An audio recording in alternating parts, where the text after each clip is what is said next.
This is former TNA World Champion Raven, and you're listening to TNA Cross the Line podcast. Quote the Raven, nevermore. And don't cross the line. Or do cross the line. I'm not really sure if you're supposed to, you're not supposed to. I don't know. Whatever. You get it. TNA Wrestling. Cross the line.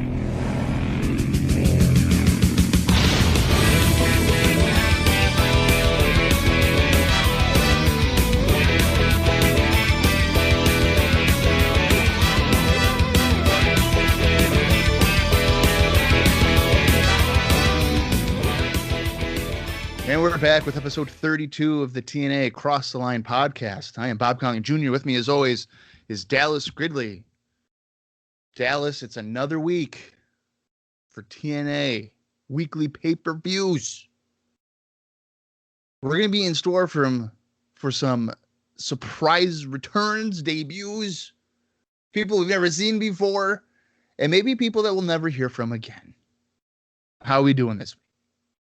Well, yeah, I mean, I think that's going to be kind of part of the fun, and it's really going to kick off this week, it seems. I'm just taking a guess. Definitely didn't peek at the card.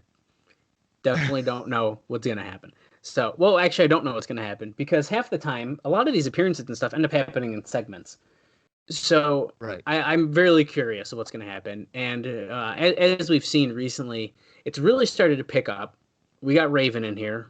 Raven and Styles specifically are feuding over who has possession of the NWA title, even though Jeff Jarrett is still technically the champion.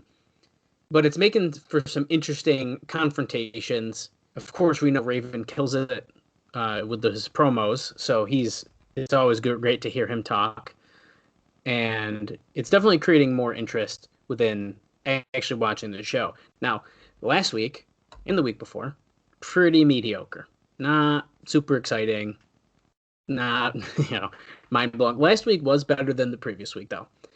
We had Sonny Siaki and Amazing Red, who had a pretty decent X Division title match, which Siaki obviously retained. And then Triple X versus the New Church in that main event. Even though the finish was a little weird, I do have some notes on that odd finish we had.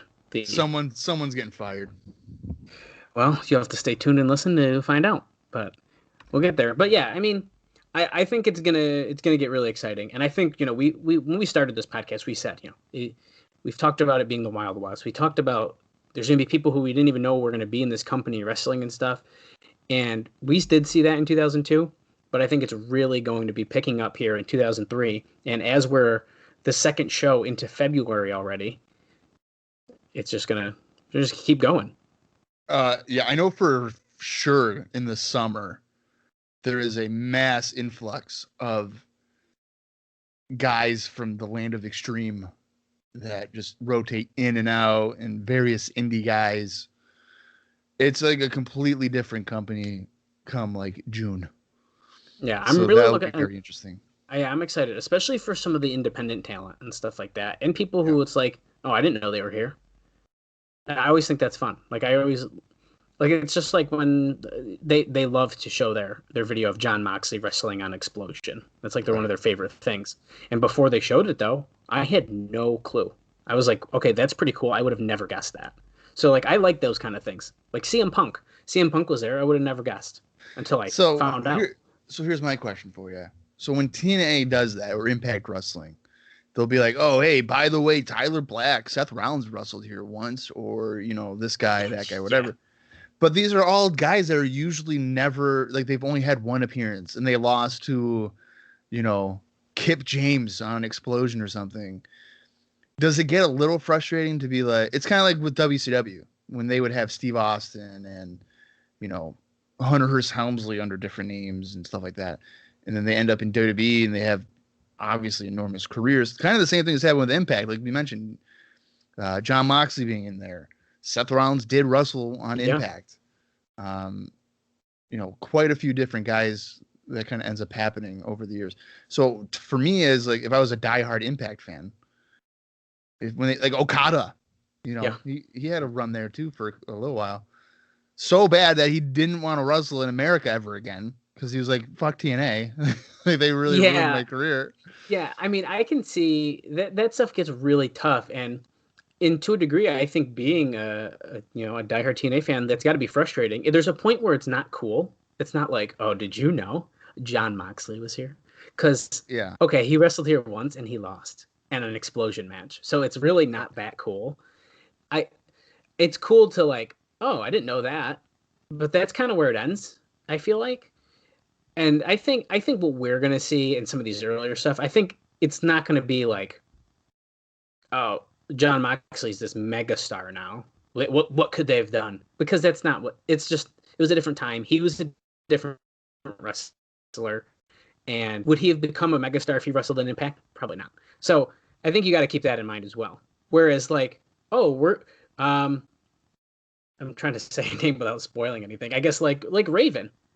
Raven came in, and it's like, cool, Raven's here. If you didn't know Raven was here, and then Raven, and he's hard because he's really in the what we've mentioned, one of the prime of his career, doing some of his best work, really. And it's a bad example, I guess, but like, I can't think of anyone. Kid Kash. We'll say Kid Kash. How's that? Okay. Is Kid Kash going to become a megastar because he wrestled in Impact? No. But then he goes to WWE and he's in like the cruiserweight division stuff, and he's featured probably a little bit better. But it's like, I don't know. I think a really good example for 03 and 02 versions of TNA is somebody like Amazing Red, because Kid Kash did have exposure in ECW and stuff like that. So Amazing Red kind of coming into a company with no steam outside of the indie scene could be more of a. That's better. That's better for sure. But the last thing really on the topic is, I get why Impact does that type of stuff, but for me, it's like, yeah, you saw the potential in this guy or girl, whichever, but then you horribly use them or don't use them at all, and then you look kind of just foolish. Yeah, and it gets to the point where it's like, okay, let's say they signed Jon Moxley. Let's say he was there for 5 years. Yeah. And let's say his run absolutely sucked, which it probably would have. I mean, then are you happy? Like, oh, he was there for 5 years. That was pretty cool. Or are you even more mad, even more pissed off that they didn't use him properly, and that it was like wasted time in his career, essentially? Yeah. That's why sometimes the one-off stuff like that is like, oh, that's okay. Didn't know that. Yeah, he wrestled, like you said, for Kip James or whatever, and it's just like, okay, that happened. I don't know. It's tough. It's just, and you know what? And it's cool that they can brag about it. It's very similar. Ring of Honor does the same thing. Given a lot of the people Ring of Honor show had way better careers. Yeah. Like, did you know Samoa Joe was here? It's like, yeah, Samoa Joe fucking killed it. Yeah, so that's what I was just gonna say. So like, anytime something in WWE happens where it involves a former TNA guy, like Kurt Angle, right, when he came back, and then Impact was like, oh, by the way, he was here for like 11 years or what, 9 to 11 years, and this is what he did. And then you look at the comments, and people are like, oh, I didn't know this. Yeah, it's nuts. It's like, what? Kurt Angle's, and that's a whole topic we could talk about forever. Kurt Angle's a very interesting one because he had arguably his best part of his career in TNA. Absolutely. So that's a weird one. And when people don't know that, it's like, okay, you need to go check out some stuff, because he was on top of his game and had incredible matches during that run. Even Chris Cage in TNA, he fucking killed it. He was awesome in TNA. So I think we'll be able to point stuff out, as we go. We'll be like, oh yeah, that's cool, he's here, and that's the last time we're going to see him, and okay, now they can brag about that. Right. Whereas I think also, I guess my last note on this that I think sort of funny is we just recently saw, was it last week or the week before? I think it was 2 weeks ago.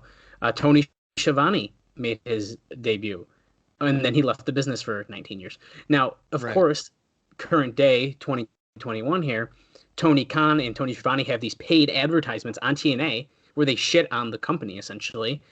And then it's funny because they posted the Schiavone promo on their social media, and they're like, oh, Tony Schiavone made his return, and and then he left the business. And they're almost using that as like a, okay, see what you did though, and then you left, and like just like kind of playing with that. I think that's kind of fun, but needless to say, I think it's just a matter of time before Tony Khan buys Impact Wrestling. I wish I would be mad about that. I think he's going to do it, and then we're going to get Impact action figures to go along with AEW. And I will tell you right now, I'd probably buy all of it. And I don't watch 2021 Impact, so I don't know what's going on. So when we get there, when I'm 55 years old, oh God, it'll be all new to me. Well, let's just say it does happen. They better start for a new streaming service, not Impact Plus, because it's not working. Put all the AEW content on it. Put all the TNA stuff. I'm going to be a really, really happy guy. I'm going to say about that, because that's a library that people need access to, I think. Well, I don't think AEW's library is big enough to really justify that, but I get what you're saying. Well, that's why they need to buy a company that has a library first. 20 years worth of content, and then you guys have like a year and a half. Okay, perfect. Well, that's what I mean, we'll Tony Khan's like a multi-billionaire? Oh yeah. Okay, so he could go, if he was bored one day, he could just be like, hey, Impact, hey, Ring of Honor, here's some money. That's another one. Give me your companies and libraries, and I'm just gonna create my own network of your companies in fucking AEW. And then he could go to some of these other indies, that have never seen the light of day. I know that, right. I know that a whole bunch of people are on High Spots, and I love the High Spots network thing.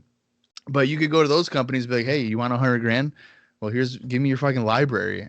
Like CZW. If he went to DJ Hyde and was like, here's $20,000, DJ Hyde would be like, I would have done it for $5,000, but yeah, I'll take it for $20,000. Okay, yeah, you got it. You want, that's like Moxley's whole career, like on the indie. You know how much stuff is on that? Well, that's the thing is like, I need an all-encompassing streaming service. We have WWE, and then I need something else that just has got everything else. Right. All independent, all Impact, ROH, AEW, just everything all in one. And then WWE, and that's like ideal world, because WWE, we know how big their library is with ECW, WCW, etc., etc., etc. I mean, it's endless. So you got those two, in not 5 different streaming services like we have now. It's not working. I don't like it. We need one with everything. You know what I hate is when an independent wrestling company has their own streaming service and they try to charge you $10 as if they're the WWE network. Yeah. And it's like no. No, if anything, you should be doing like $2.99 a month. Personally, for independent wrestling, I'm against a paywall, because you want as many people to see your product as possible. Put it on YouTube, get your ads on YouTube, regard, and call especially it a day. That, or even the ones that are using the High Spots network, you're getting multiple companies, at once for one price. That makes it worth it. If Ring of Honor thinks I'm going to pay $10 to watch their library, they are wrong, and I'm not going to do it, because I don't have any interest in current Ring of Honor stuff, so I'm not going to watch any of their current stuff. Right. And the classic stuff, I mean, I don't want to pay you $10, because then what? I get your pay-per-views too? Yeah, I'm going to watch Final Battle 2021, and I'm going to fucking fall asleep during it. Thanks. It's amazing how far that's fallen down. But you know what? Now we're just deep diving into companies that aren't even Impact Wrestling or TNA. So I don't know. We gotta steer the ship and get back on the bandwagon here. Absolutely. So, so I just want to point out that last week only one person from Sports Entertainment Extreme won a match. And it was Sonny Siaki, as you mentioned. He retained the X Division title against Amazing Red. But also on the show, Glenn Gilberti lost to Jorge Estrada. Yep. PG James lost to the one-legged wrestler Tenacious Z. Well, I guess Ron Killings technically won the elimination match, but he could be part of Sports Entertainment Extreme. That's been teased. It's been teased, but it's still not. I mean, Sanders and Flair both were pinned. Right. And then even Desire lost to Trinity. And of course, the title match at the end, they just held the titles up. Now, realistically, this week, it should just be Triple X against the Disciples of New Church in rematch. If there is a tournament or if there is another gauntlet for the gold tag team style thing, I'm going to smash my head against the wall, because in the short time that this company has existed, there's been far too many tournaments. There's been far too many vacant belts already. Absolutely. I agree with that. And I really think that's your money match this week to me, is you're going to want to see Triple X versus the New Church, and we're going to get a winner. I think that makes the most sense. I want to see that. Yeah. I mean, even if there's some kind of stipulation. Yeah. You know? Ladder match. We haven't had any of those in like a couple months. Yeah, but I can probably go a few more months without a ladder match. I could probably go 2 or 3 years without a ladder match in TNA again, after the amount that we had in 2002. Well, ain't that the truth? But hey, yeah, go ahead. Yeah, I was just gonna say, speaking of last week, might as well get this kind of. We just talked about all the card from last week here. So, what do you think the readers thought about the last week's show? Do you think they gave it a thumbs up, thumbs down, or thumbs in the middle? Now, just as a reminder, me and Bob both kind of gave it a thumbs in the middle. Wasn't bad, but it wasn't great. I think they're going to say thumbs down. Yeah, so the majority did, but it was very, very close. So 18 votes were thumbs down, which was 35.3%. So if that number doesn't already kind of... Wait. You said 18 votes were thumbs down? Yeah. And that's the majority? Yeah. Okay, go ahead. Yeah. I should probably stop saying the numbers, but it's good to know. Just say the percentages. That way we can be like, oh, wow, it's a whole lot. No, that's a lot of people. Yeah, well, 17 gave it a thumbs up at 33.3%. Oh, my Lord. So, pretty split here. And then 16 gave it thumbs in the middle, 31.4%. So, as far as what people thought about the show. Wow. I mean, if one more person wanted to be in the middle, we'd have a split even tie. Right. And once again, I think this is a trend, is that since it wasn't a fucking mind-blowing show, not a lot of people wanted to vote. Well, because realistically, the card is very weak for a pay-per-view show. It's very weak. Yeah. So I'm not surprised that there is a low amount of interest. Yeah. Or feedback. Now, as far as the best and worst matches, we just blabbered a lot about in the beginning here, so I'll just give it to you this week. I won't make you guess. The best match was the main event, Brian Lee and Slash versus Low-Key and Skipper, 32 votes. And the worst match was Trinity versus Desire with 17, but in second place and not far behind was Jorge Estrada and Glenn Gilberti with 14. Yeah, I probably would have given that to Gilberti and Estrada. Yeah, that one was pretty bad because Gilberti just literally kept dancing. Yeah, move, taunt. I mean, that's just too much for me. Yeah, it was a lot. So I guess I'm just going to run down my list here in order. So we may kind of touch on some stuff from last week as well, but I think it's most important where my notes start this morning. So this morning we got the news in the Observer. February 17th, 2003 is the date on this newsletter, and unfortunately it is titled The Death of Curt Hennig. Oh, wow, okay. So unfortunately, that is where we're starting. Now, Dave does really great write-ups when wrestlers pass on their careers and stuff, and unfortunately the only note in his TNA run is that in his last run on NWA-TNA, where he didn't look like he cared a great deal, ended on January 8th with a forgettable pole match with David Flair, where he decided to not even climb the pole to win in a 2-minute match. Was hardly the way he would have wanted to go out if he could have scripted it. Which is absolutely a very, very sad final match to have in a career of someone like Curt Hennig, needless to say. That's his final Impact or TNA match, right? I think it's his final match. I'm gonna look it up real quick. I'm pretty sure there's another one that he's that he had here. If I had remembered that he had passed away, I would have noted this. Oh no, you're right. Okay, because I thought maybe it was his December match against Bruno Sassy, but you're right. Yeah, so that's kind of a bummer. Yeah, that's kind yeah, of we're starting off strong here with that news. And of course, like I said, he has a huge write up on him, but needless to say, he goes full in depth on his career. Yeah, and I actually, because the way I do this, I have to look at 2 newsletters at least to peek at the next one. So the one after this, Right? actually,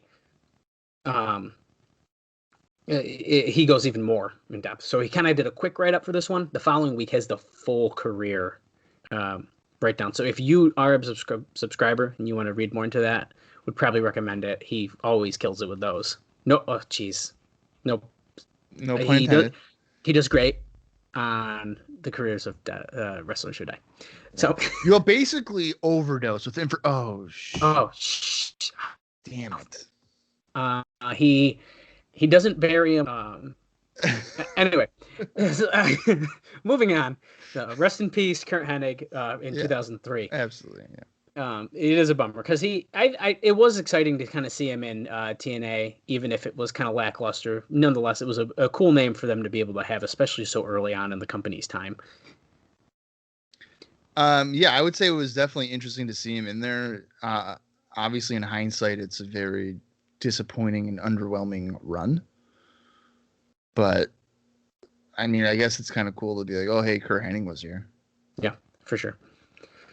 So I have a small note on this, and I'm not going to cover the whole thing, and it is about the WWA. And the reason I'm not going to cover this is because we are eventually going to watch the show. So I'm purposely kind of beating around the bush a little bit here. But he does mention that it's really clear that the lack of buzz for the February 9th pay-per-view show, which is actually taped December 6th in Glasgow, Scotland, that with the NWA TNA running weekly and really not making much of a breakthrough, there is no longer any interest or curiosity in seeing an alternative brand, even one promising the first appearances of Sting and Lex Luger to the U.S. public since the folding of WCW. And then, of course, seeing Nathan Jones after he's been having, this is during the time where they're building up his WWE TV debut as well. Mm-hmm. And he does say, though, and this is, I guess, just something for us to look forward to, is really why I mentioned this at all, Bob. But what people missed wasn't a bad show at all, is what he does say. He says, the Retribution show features some good wrestling and, in particular, a hot crowd. So if that doesn't get us super pumped for our next WWA bonus episode, I don't know what will. He said it's a hot crowd? Yeah, so the crowd's hot, and it had some good wrestling on it, which the WWA shows kind of haven't had. Yeah, there's been like 1 or 2 good matches for the entire run so far. So yeah, so I mean, on that card, I believe it has some things such as like Jeff Jarrett defending the NWA title, and it does have a ton of TNA talent. So that is one I am looking forward to, just because realistically, it's going to really fall even more in line with what we're doing. The other couple were really before TNA, and then now the couple that we have left are going to be during the time of TNA, featuring TNA stars, Next Division stars, stuff like that. Mm-hmm. There was also you might have a note on this actually as well, Bob. So I'm just going to mention it just to kind of throw it out here just because it relates to what we're going to be watching here. But there's a note here in the All Japan section that there's a current tour going on, and they had a sellout show of 2,100 fans in Corcoran Hall. And it actually features a lot of TNA talent, such as The Wall, or Malice, as we know him, as Gigantus, I believe is how his name is. Jimmy Yang is there, Extreme Blade, or Elix Skipper, and I'm going to mess up how to say this last name, but Airwalk Spriggan, which is Amazing Red under his second gimmick in as many tours. Now, the thing about this, though, he says, is which cuts out the heart of the TNA X division for a few weeks. So we're probably not going to be seeing Red for a while. Yeah, so on my indie notes, I tend to only mention people that will be on that show. So I'm sure the next time that we see Red and Skipper, I'll make note of what happened on their All Japan tour. Yep, and I don't have a lot on their matches, but I just wanted to make sure we mention that those people are in Japan, and I believe it's going to get brought up again here in just a couple minutes. Now, the show that we just watched last week, Dave says that the show had a lot of good interviews, since the one thing they had a lot of were veteran talent they've brought in of late, and they can do promos. So when you have Dusty Rhodes, Raven, Conan, and Larry Zbyszko, all great veteran talent who know how to cut a pretty good promo. Mm-hmm. In the main event, the tag team titles ended up held up between Triple X, which is Skippers, Daniels, and Loki, as the trio using the old Freebird rules. This time because Daniels and Loki have so many Japanese commitments that neither are available enough on their own. So that's kind of why we're going to be seeing them exchange the titles. Well, by the sounds of it, all three of them are. Skipper's always in All Japan. Daniels is always there, and so is Loki. Yeah. So it's kind of what's going to happen here. And of course, they did that double pin finish at a match went about 15 minutes, 32 seconds, and Dave actually gave it a three stars, which is pretty good. And I did think it was a pretty good main event match. Yeah, it wasn't bad. And he said that it was the only bout on the show to have strong heat, as Low-Key pinned Lee. And he says, man, did the size difference look bad. And Slash pinned Skipper. The ref deserves a lot of praise in the Low-Key Lee deal, which is a pretty interesting point, and I got to give him credit for this because I was shitting on it pretty hardcore. So he says, a lot of praise for the Low-Key Lee deal because their pin was set up several seconds ahead. Now they did that ref bump, and a second ref ran in, so each ref would count one of the falls. The ref bumped. He says he thinks it was Andrew Thomas. I don't remember. And seeing the problem, acted groggy a little longer so that the double ping timing worked. And watching it. It's like, fucking, he's just waiting. I don't think he was acting groggy. He had his arm up, and he was waiting to count it. He was kind of like, so I feel like I get what he's saying.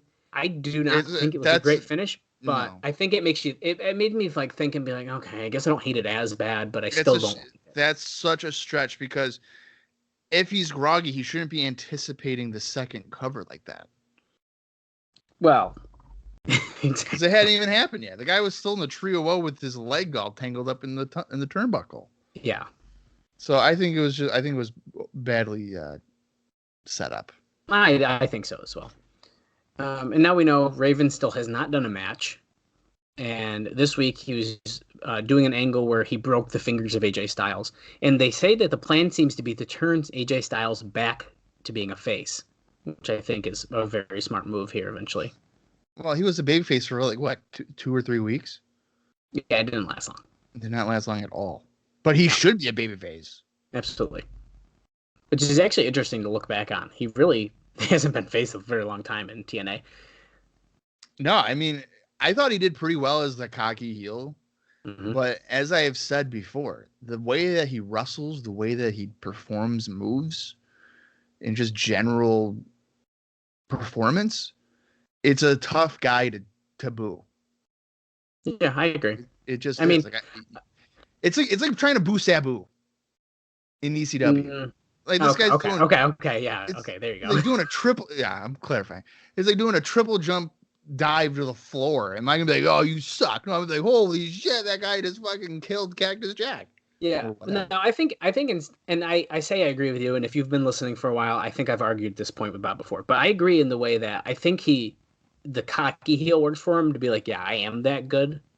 Yeah. Now, being an actual bad guy doing that kind of stuff, it is hard.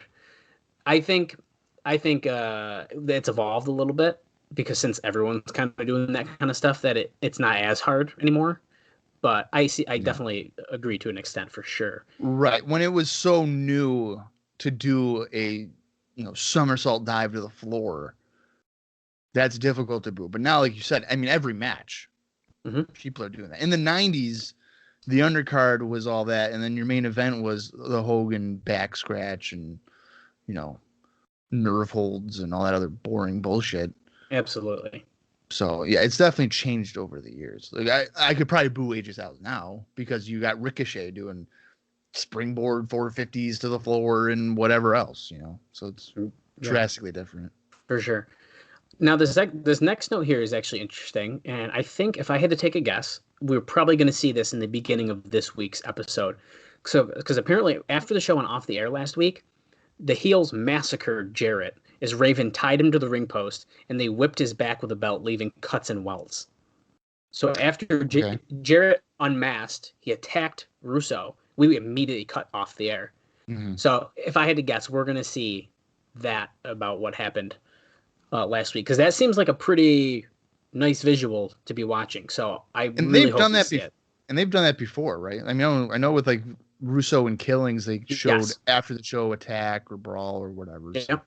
yeah, because that was I like that. I like that because as a viewer, I've always thought it was ridiculous how, they try to say wrestling is, real or whatever, and everything happens to be in that compact 2 hours, conveniently, Yeah, So I kind of like that it spills over. Like, oh yeah, the cameras might be off, but they still kicked his ass with, whatever on the ropes and ring posts. So sure. I like that.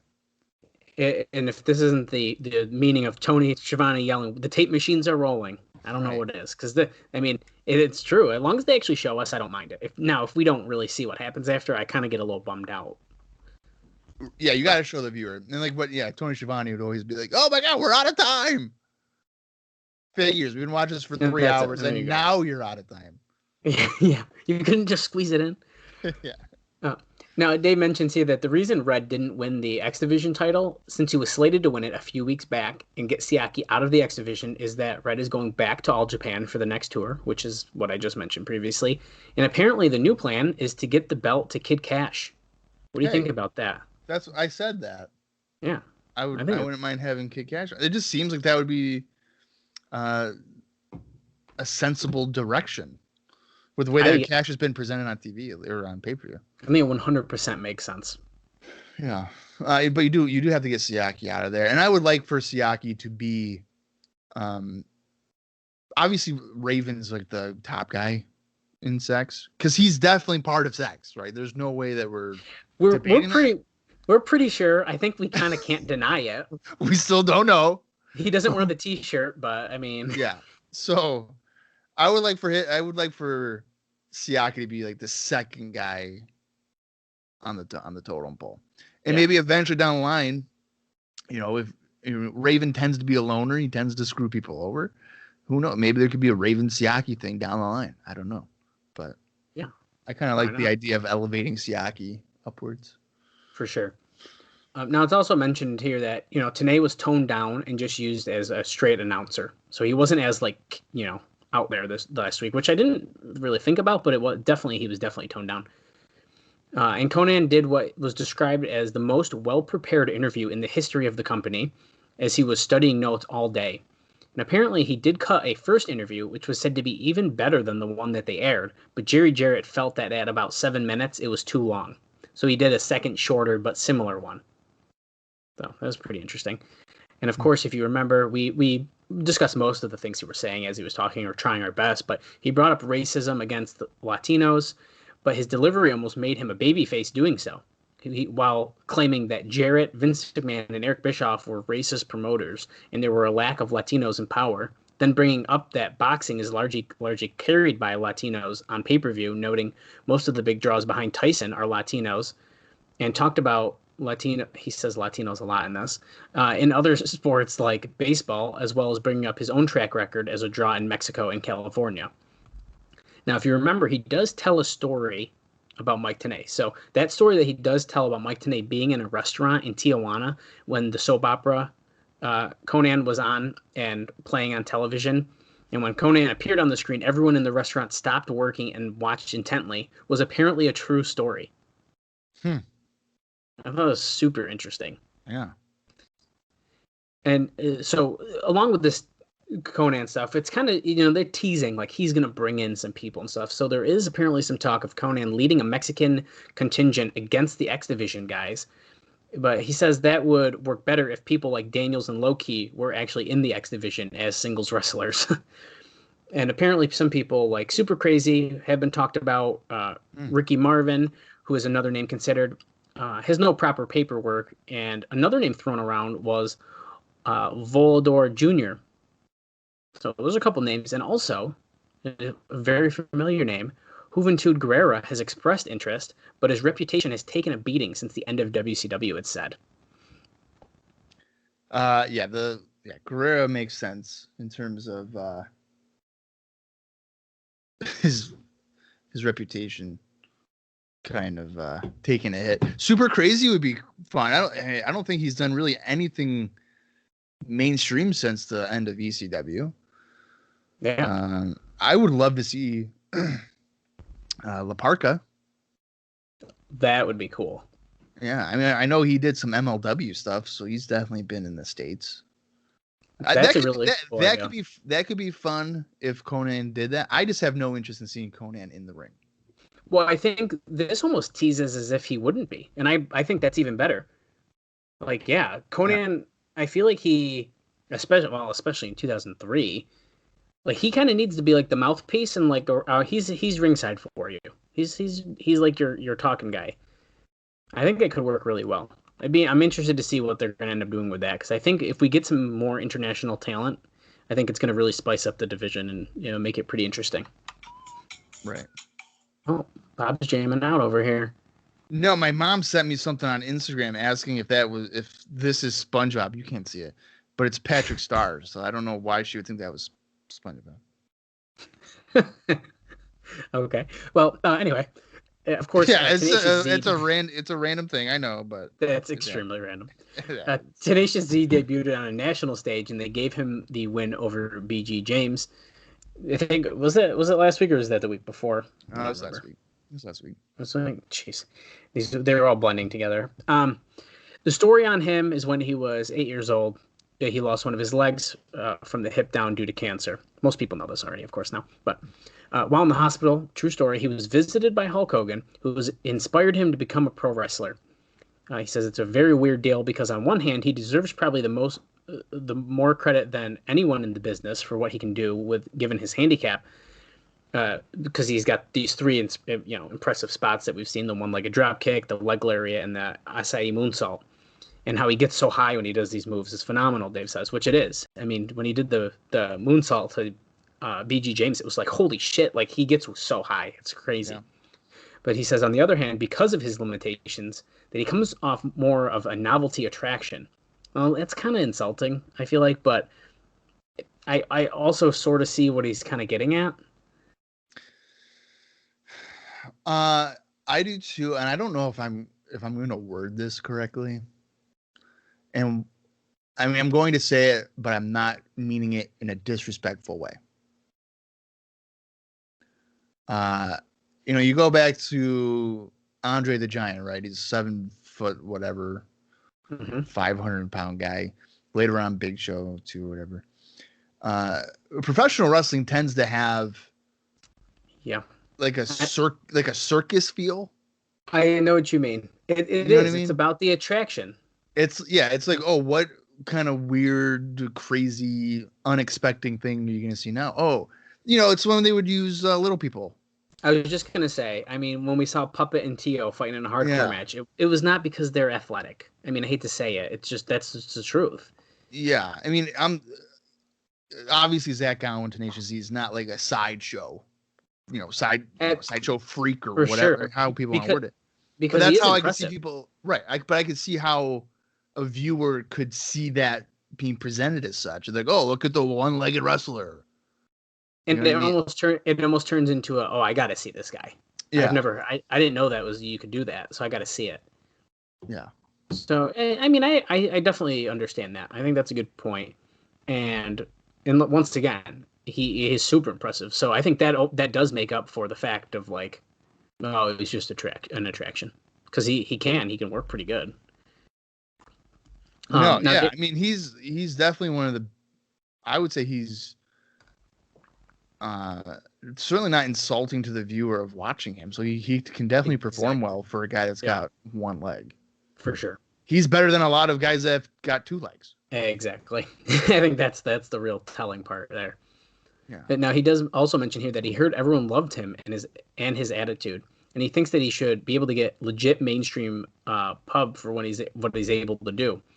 Now he said I would have expected a much bigger crowd reaction for when he pinned James.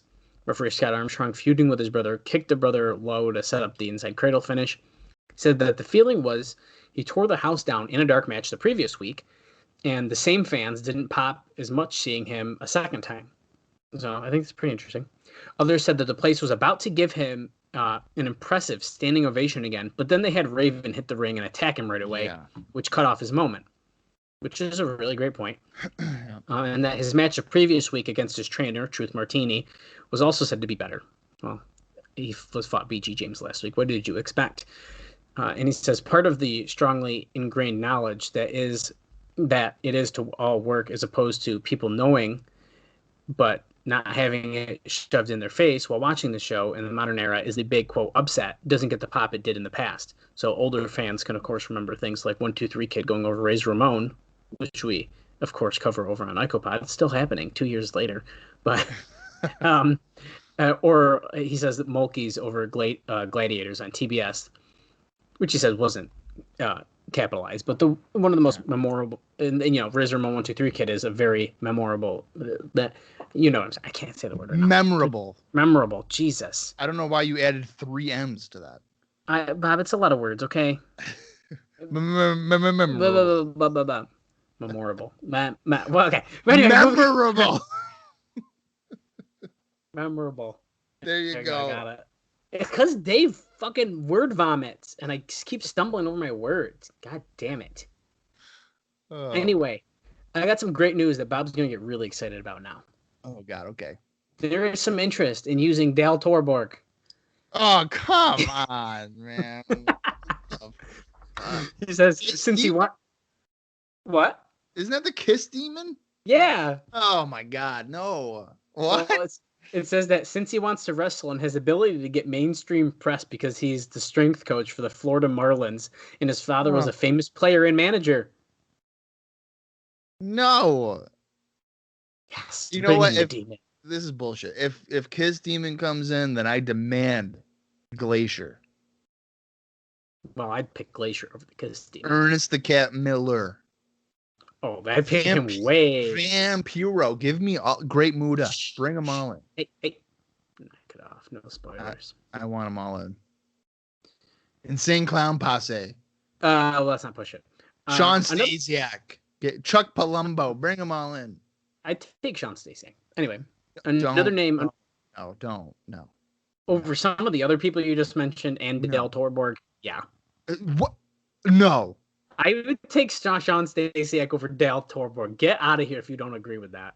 No, absolutely not. Wow. Another name under consideration is Paul London as an X Division wrestler, who would be a great addition, he says. Which is super exciting. And it's also mentioned that Bob Ryder actually called him up over the weekend and was scheduled to start before you are reading this. And once again, I did say this was the February 17th letter, and we're about to watch the February 12th show. So will he show up? We'll find out soon. Stay tuned. Don West was apparently very upset during the broadcast last week when Russo threw water all over him off camera. You can't really blame him there. Well, you know what? Maybe he's just trying to get him to cool off because Don West is usually screaming, and he has usually long sleeve T-shirts on in a building that probably doesn't have air conditioning. Yeah. So you just decided to cool him off a little bit. Yeah. Well, hey, speaking of like all those post-match bullshit of things happening everywhere, well, in that post-match brawl that went about 10 minutes after the tag team title match, which was the longest 10 minutes of my fucking life, I think, the stage manager was momentarily knocked cold when Brian Lee landed on her. Oh, it's a woman. Yep, just knocked out cold because Brian Lee fucking got thrown on her or something. Oh, wow. Like out of the ring? Yeah, it must have been. I think it was while they were brawling over near the announcement table. I'd have to watch again. Okay. Yeah, so that was an interesting note as well. Why do I feel like I had seen a girl get hit by like his legs or something? I sort of remember that too because I know what girl they're talking about. I think I've seen her ringside. Yeah, like it was something that you don't normally see. So I don't know if I even commented on it. All right, that makes sense. That's the thing, yeah. There's a fun note here about Trinity, and then he kind of goes into stuff we're all been thinking of the whole time. But he says that Trinity was the stunt woman for Jennifer Garner in the movie Daredevil, which is not something I knew. I thought that was kind of cool. Okay. And that she is turning out to be a lot like Lita, which is weird because Bob's been saying that for a while now. Pretty interesting. Yeah. Now he says in that she can get over doing the high spots during a men's match, but in the ring doing a match on her own. She hurts her cause, he says, which I don't know if I agree with that. I think she can still go, but whatever. He does say that she is more athletic than Lita, which is also a weird comment to me, but I guess in 2003 maybe, but doesn't have Lita's charisma. So he's comparing her, but also not. So it's pretty interesting. Apparently, Barry Buchanan, as we mentioned last week, there was some interest. He was backstage at last week's show, so he was there. In case you don't know who Barry Buchanan is, B squared, Bull Buchanan. Yeah, or apparently Barry, which I didn't. That's probably his real name. Yeah, It probably is, but maybe we should stop referring to people as their real names, Dave. Yeah. Fuck. Don't be like me. I don't know if I told you the story. Don't be like me in like 2004 messaging Alex Shelley and calling him Patrick Martin, and he was like, don't ever fucking call me by that ever again. And I was like, oh, I'm only like 14. Sorry. That is awesome. That's a great story.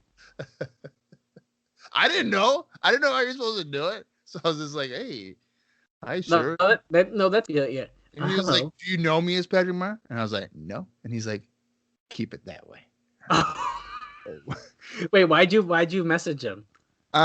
Because this dude that I had known was trying to get like people for like a 10-question interview thing for his website. And I got a couple people for it. And I was like, okay, let me try Alex Shelley. And I was like, I even debated it. I was like, should I go with his wrestling name or is it more professional to go with his real name? And I'm like 14 or 15 years old. So I don't fucking know. So I was like, all right, I'm going to go with his real name. So I do it. And I see on MySpace, I have a message. I'm like, oh my God, who is it? It's fucking Alex Shelley. And I'm like, cool. And he's like, don't ever fucking, do you know me as Patrick Martin? No, you don't. That's Screw awesome. You. Like, okay, sorry, man. That's awesome, dude. That sucked. I got two more quick things here. Then we'll pass it over for the indie notes before we get into Explosion. We got a lot of viewer complaints about the fact that so many of the best wrestlers of the show, like Styles, Jarrett, Raven, Harris, Storm, and Cash, didn't wrestle on the show, and that Red and Low-Key were both put in matches where they couldn't show their talents.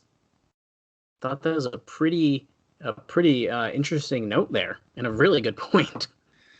Well, I know what Cash was on last week's Explosion, right?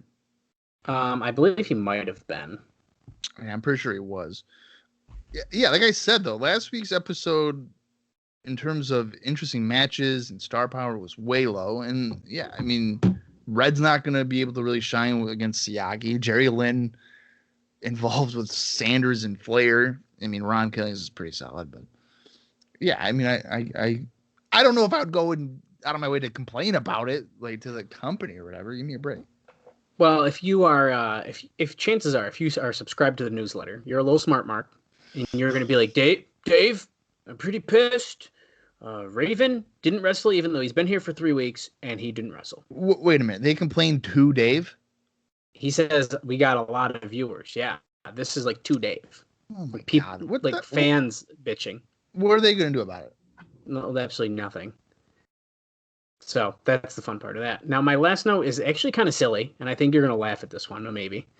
And it is that apparently Raven, Mike Sanders, Vince Russo, and Glenn Gilberti, who travel from Atlanta to Nashville together every week, have talked about having someone film their drives where they brainstorm about wrestling and trying to sell the tapes. Yeah, so I've seen that before in the newsletter, and I had even tweeted it out on my own personal thing. That would have been the most amazing series ever. Well, what a group of people in the car together. Well, so they're driving from Atlanta to Nashville. I don't know off the top of my head how long that is. Let's say it's 10 hours, which is probably not accurate. Maybe Dallas is going to look it up right now. I don't know. Yeah, I was going to look while you... All right. So let's say you have all those guys in the car. There will not be a moment of silence between just Russo and Raven. Those guys talk forever. On and on and on. I don't know how many shoot interviews I've seen with those guys. They just don't shut up. You could ask Raven, hey, what did you have for breakfast this morning? And then he'll be like, he won't even answer the question. He'll be talking about global wrestling or something. He'll be like, oh, yeah, one time I had pancakes in Memphis, and that's where I fought Eddie Gilbert in the USWA, and fuck Jeff Jarrett. It's like, what? Like, what are you talking about? How do we get there? There's a couple routes, but the shortest is about 3.5 hours. How long? 3.5? Yeah, that'd make a good little. That's a good little tape. Why not? I'd watch it. I would have watched that for sure. But that's all I got for news and notes. A lot of interesting stuff this week, nonetheless. But as always, that's why we do it. So, Bob, what do we got for the independent notes? Quite a bit more than we have the last couple of weeks. It looks like we have 7 guys that did something over the past week. So Low Key recently lost to Paul London in a triple threat match, also involving AJ Styles in a #1 contenders match for the Ring of Honor World Championship at Ring of Honor's 1-year anniversary show on February 8th. He then proceeded to lose. This one might be surprising. He lost to Quiet Storm on February 9th at PWF Russell Bowl 2K3 for the PWF Junior Heavyweight title. Now, I will state this one right here. Right? I saw it on Cage Match. Apparently, a Low Key versus Quiet Storm match went 20 minutes. Holy shit. Now, as a reviewer of wrestling, I happen to have the PWF Russell Bowl 2K3 show. I have not watched it yet. And I will now probably avoid it because I don't know if I want to review a 20-minute Quiet Storm match. Well, to be fair, let's give him a little credit here. At least he's the same size as Low Key. He's probably smaller than Low Key. Well, at least he's not trying to act like he's as big as Chris Harris. Yeah, but you don't understand, man. This guy he's gonna be acting like he's Masato Tanaka in the match against Low Key. Well, of course he is. All right. Well, I'm not looking forward to it. At some point, I'll probably have to watch it, but I'm not going on my way quite yet for it. The Spanish announce team, which would be Joel and Jose. This is a weird match. They won a 10-on-7 handicap scramble where they teamed with the Hit Squad, Divine Storm, and Mikey Whipwreck to defeat Special K on February 9th at the Ring of Honor 1-year anniversary show. The next day, that would have been February 8th. The next day on February 9th, they lost to the Hit Squad in a 3-way #1 contenders match at PWF Russell Bowl 2K3 in a match also involving Rockin' Rebel and Striker, and that would be Striker with an I, also known as Your Teacher, and also known as the new Impact Wrestling announcer, play-by-play. And I'm going to say he's doing a damn good job with D'Lo Brown. I told you. D'Lo Brown has Sunday Night Heat experience, dude. He knows what he's doing. I'm telling you, those two together, they're doing pretty damn good. I really, really like it. That's good to hear. Shark Boy. He lost to Simon Says on February 7th for IWA Mid-South, and then he lost to Vortex on February 8th for IWA Mid-South. Jimmy Rave teamed with Gabriel and Todd Sexton to defeat Don Juan Masada and Mr. Delicious for NWA Wildside. I believe that was on the 7th of February. Lost to Tony Mamaluke on February 8th for USACW. David Young lost to Chase Stevens on February 8th for USACW. Now, USACW is, of course, a company that also uses the fairgrounds for their shows in Tennessee. 2 more here. Jerry Lynn lost to Doug Williams on February 8th for FWA New Frontiers. And then lastly, in his first matches, since his WWE release, Raven defeated Aaron Stevens on February 7th and February 8th for WWA in Massachusetts, which would be the World Wrestling Alliance. See, TNA missed the boat. Should have had Raven had his first match, but you just decided to wait. Just waited too long. All right, but that's all I got. There's going to be a couple of guys that I think we haven't seen or maybe not even aware of technically in terms of what is being advertised. And when that shows up, I will then mention what they have been up to. Cool. What do we got for Explosion, Dallas? Well, I'll tell you what, man. They're really stacking these explosions. I mean, really killing it. We got 4 matches, no other dark matches. So it seems like I'm wondering if going forward here, we might end up start seeing pretty much them only on Explosion. So, of course, this was recorded on the same day, on February 12th, 2003, and it aired on February 15th, 2003. And Cage Match has this labeled as Explosion number 19. And that is First off, we have Tony Mamaluke defeats Sean Evans. David Young defeats Johnny Swinger. And Paul London wrestled on Explosion. He defeats Crew Jones. Maybe possibly a tryout match, who knows. And then in the main event, it was the SATs defeating BJ Whitmer and Matt Stryker with a Y. Who did Paul London wrestle? Crew Jones. Crew Jones. That sounds familiar. It looks like he wrestled. I mean, he wrestled a bunch of places. Nothing like super major. It doesn't look like. A lot of NWA, a lot of Wildside.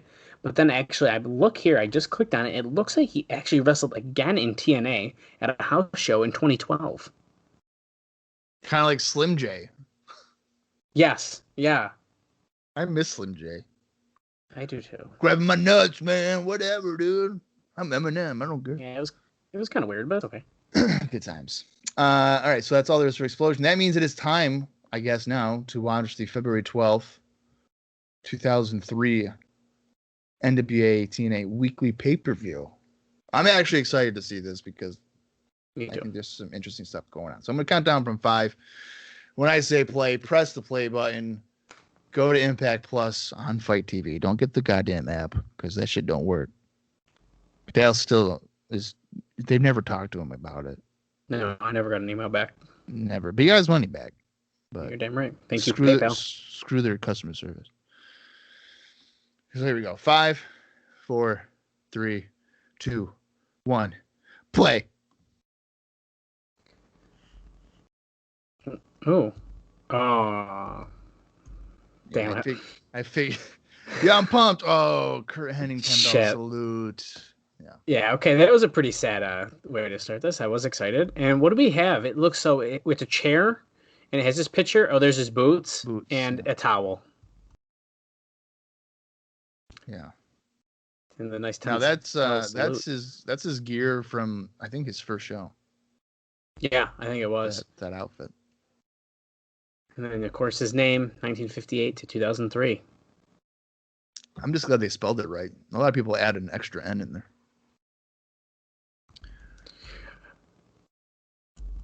Oh, and here we go. Mike Tenay. We kept the cameras rolling after NWA-TNA went off the air. Look at this. So we're seeing a still image of Jarrett tied on the ropes. Oh, he's apologizing for the language of himself and Don West, as now we're seeing the flashback of him about to take off the mask. And here he goes. He's about to hit Sanders, attacks Russo. Skipper gets in the ring, and they try to hit him, but then here we go. After TNA went off the air last week, Don West says, "What the hell is going on?" If that's the bad language, that's. Oh. Did you say what the fuck is going on? Yeah, when they censored it. Yeah. So they got him tied up pretty good. Yeah. Oh, they're whipping him. Yeah, and Russo's whipping him. Raven's standing there, and it looks like, I don't know who's holding the ropes, but he's outside the ring standing above. His hands are up over the top rope, tied up. Loki's whipping him now. They're calling him a son of a bitch. There's son of a bitch, blah, blah, blah. So they're cussing there on commentary. Everyone's taking a shot. Oh, wow. If this isn't an indicator of a strap match eventually happening, I don't know what is. You would think, right? Look at Raven's fucking wailing on him. I mean, how many of them were really excited to do this, do you think? All of them. And look, Jarrett, they put the belt around Jarrett's waist and still continued to whip him, which I think is kind of funny. I mean, I don't care who you are. I think getting whipped by a belt that many times, I mean, that's got to hurt. I mean, you can look at the welts on there. Well, yeah, let me tell you, when I was a kid, I definitely got a few whippings from a belt. So look at that. Oh, that's nasty. That's gross. Jarrett told them, just do it. Just go at it. Oh, I'm sure. That. Oh. I'm sure he's a stomach sleeper. Oh, he's got to be now. Yeah. There's him looking at the title after the whipping, and here we are going into our intro. Well, I am glad we saw that, but I didn't hate that. I almost wish it wasn't as edited as it was, but it kind of made it more dramatic, and in this case, it worked. Yeah. Down West welcoming us. Now, Bob, here in the arena tonight, we have just 1,000 people. So what I meant to say is we are down from 1,100 just by a little bit. Of course, as always, do not need to stay, but we got paper. Of course. Oh, it's just an important announcement. Mike today is in the ring. Bob Armstrong. Oh, what? Bob Armstrong has asked for leave of absence because the situation has become too personal. Well, he did beat the shit out of his son last week. Oh, a qualified replacement as Athena signs are in the back. Is it going to be Dusty? Oh, wait. High-ranking executive. It's Eric Bischoff. He's a high-ranking executive, baby.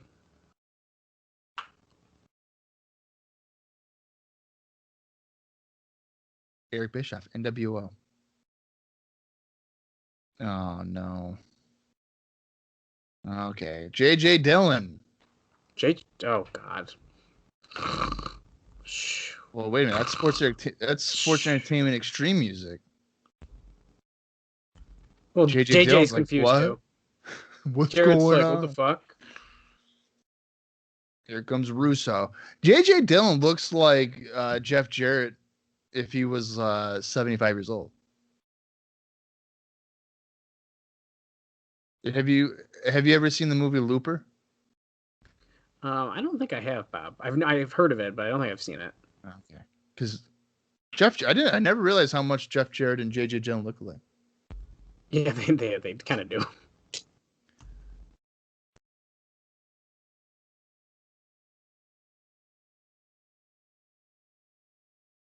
Ooh, Russo calling J.J. Dillon a piece of shit to come into the building and face him. Now, Dillon is standing on the top of the aisle. He has not said a word. He's looking pissed. Yeah. Russo is blaming J.J. Dillon for trying to get him fired from WCW. Russo did quit WCW about 3 times, so I don't know what he's really complaining about.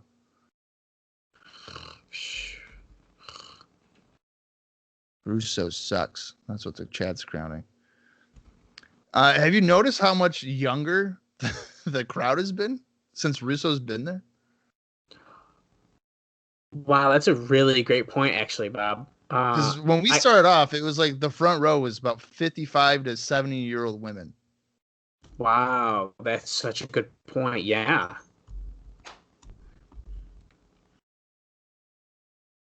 Remember when I want you at the WWF? Why do they continue to bring up stuff from other companies from, 7 years ago?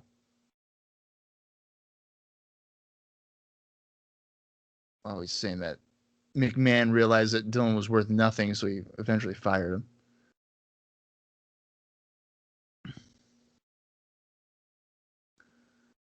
Yeah, great. And he went to WCW. You brought nothing to WCW. Russo did the same thing, though. So are we supposed to be cheering J.J. Dillon, or are we excited that Russo's still supposed to be cool bad guy? I don't know. Is J.J. Dillon the new director of authority? Is that what we're taking from this? Yeah, that's how I'm taking it. And to be honest, to replace one old white guy with another old white guy, meh. Yeah, I don't know how I feel about that. They should have done someone like Dusty or something, I think. J.J. Dillon, though, come on. I mean, Dusty Rhodes has kind of been like a wrestler, though. Well, maybe he kind of takes a back seat to that part. No, we need a blow off for the Nikita Koloff thing too. We're not getting that, and you know it. I bet we never see him again. I think we're gonna get a bull rope main event. Well, so do I, kind of. But probably not. No, I believe one of the Harris brothers has a rope in his hand. Does he not? Are they going to tie up JJ and whip him? I wonder if that's going to be their new gimmick. Oh, he Whoa. just told someone he's going to stick the microphone up his ass. Here's the bottom line. You took food off my table, bro. Dylan's like, fucking A. They did not tell me Russo was coming out here. Fuck. I didn't know he was part of this company. Are you kidding me? This sucks. I've got a headache. Now, fun fact, though, here. So we got the Harris brothers and Russo in the ring. No one's wearing fucking militia attire again. Thank God. Oh, Dylan's speaking. Oh, he says Russo suffers from selective amnesia. Yes, he confirms that he worked in the WWF. Thank you.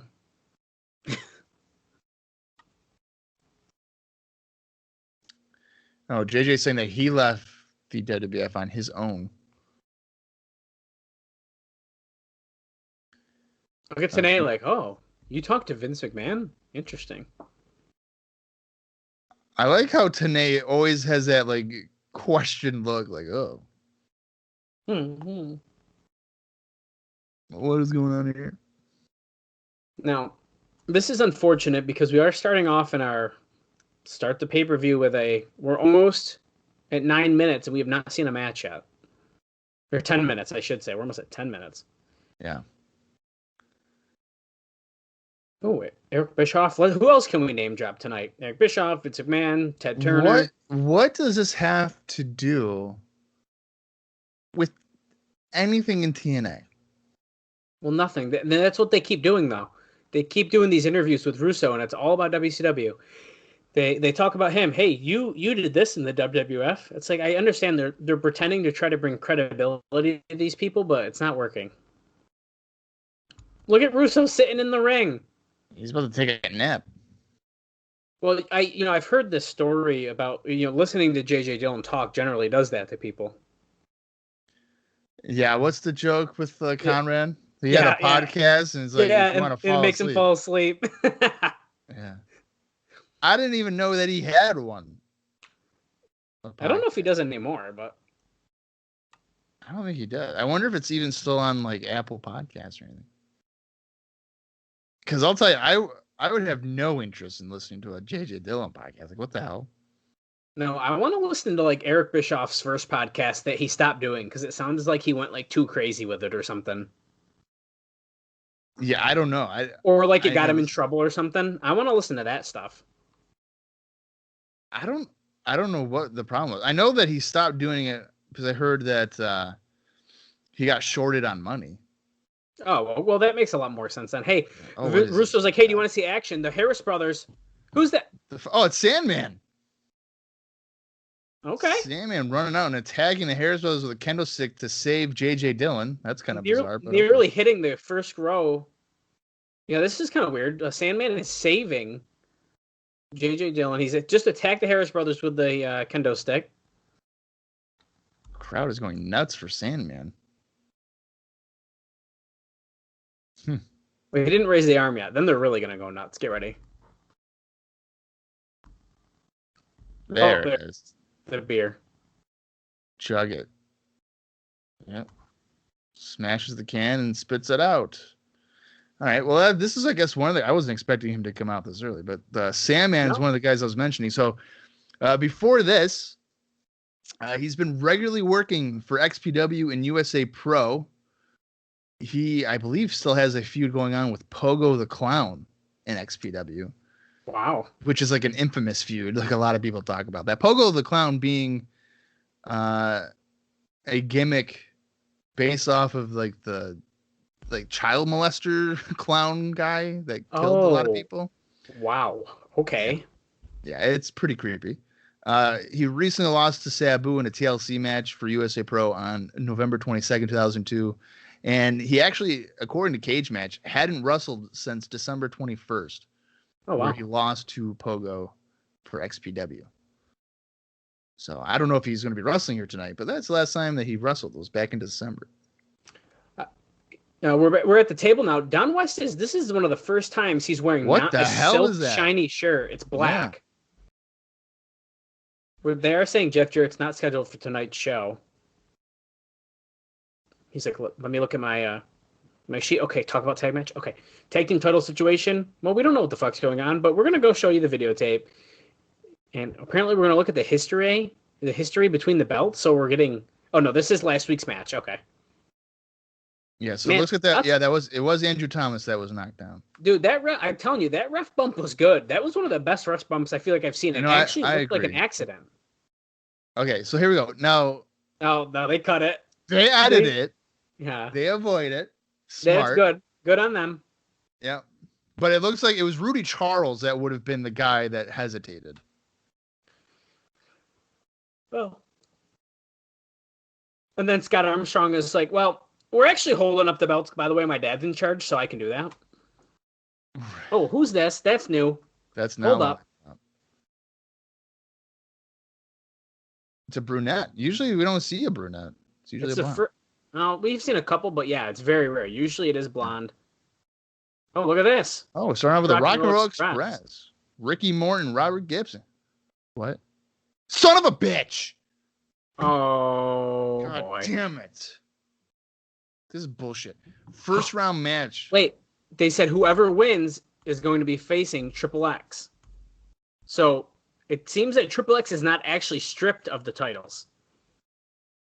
So this makes no fucking sense. Whoever wins the tournament will... Unless whoever wins the tournament will be facing Triple X. And maybe that's saying if you win, then you're going to fight Triple X and then determine who the champions are. So maybe they are stripped of the belts. Okay, so Dallas, I want to point out here, as America's Most Wanted comes out, James Storm was nodding his head yes and smiling. So I wonder who's going to win. Oh, I didn't look at his face, see? That's important. He's taunting. He's looking happy. People are cheering for him. Hey, cowboy, can I be your cowgirl? Okay. Oh, wait. That's a lot. Yikes. Well, do we think this match will be better than the first encounter? Because the first one sucked. If I had to guess, probably not. It looks like he just had, I think, Disciples of the New Church facing the Harris brothers. Yeah. Shoulder takedown by Harris to Ricky Morton. Yeah, so by the sounds of it, whoever is the last team standing in this tournament will then challenge Triple X for the titles. Okay. It does. But I feel like I feel like they're still vacant. I do too, I guess. Yep. But whoever wins will then get a shot. That's weird. Oh, Harris with a left arm clothesline on Ricky Morton, and he decks Gibson, who should have saw that coming. Well, you know how he is. He's oh shit. No. There you go. Harris got caught in the ropes, but he stayed on the top rope pretty much halfway over it. I mean, he was impressive how long he was stood up there. Yeah. Now, I just want to point out, Rock and Roll Express still have NWA on their tights, even though they're apparently against the NWA. Right. I did notice. I was just going to say that. But so they do have a sex shirt on, but they have their NWA Rock and Roll Express tights on.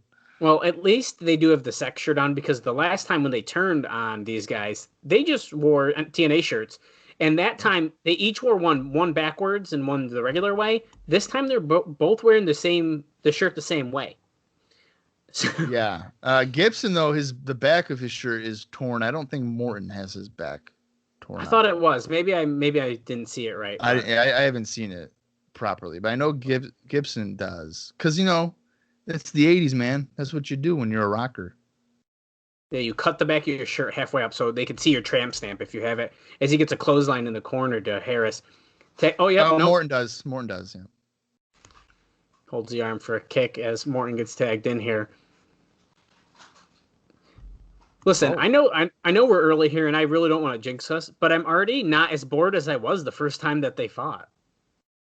Me too, actually. And I thought that was a good move there by Morton, like a running cutter. Yes, yeah, it was.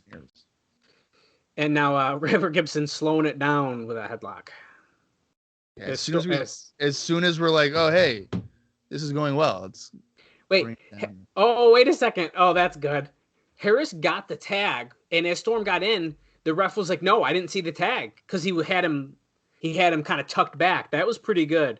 And then Morton, or was it Gibson, brought him over to the corner, tagged in Morton as the ref was distracted. Of course, the heels always get those secret tags in there. So Right. Ooh, double down here. Oh shit! Yeah, Ricky Morton. Ricky Morton just screaming that out.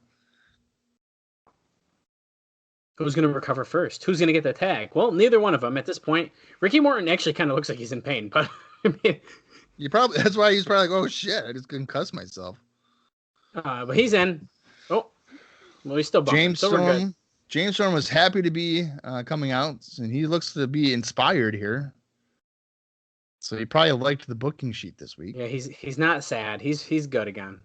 Skin the cat.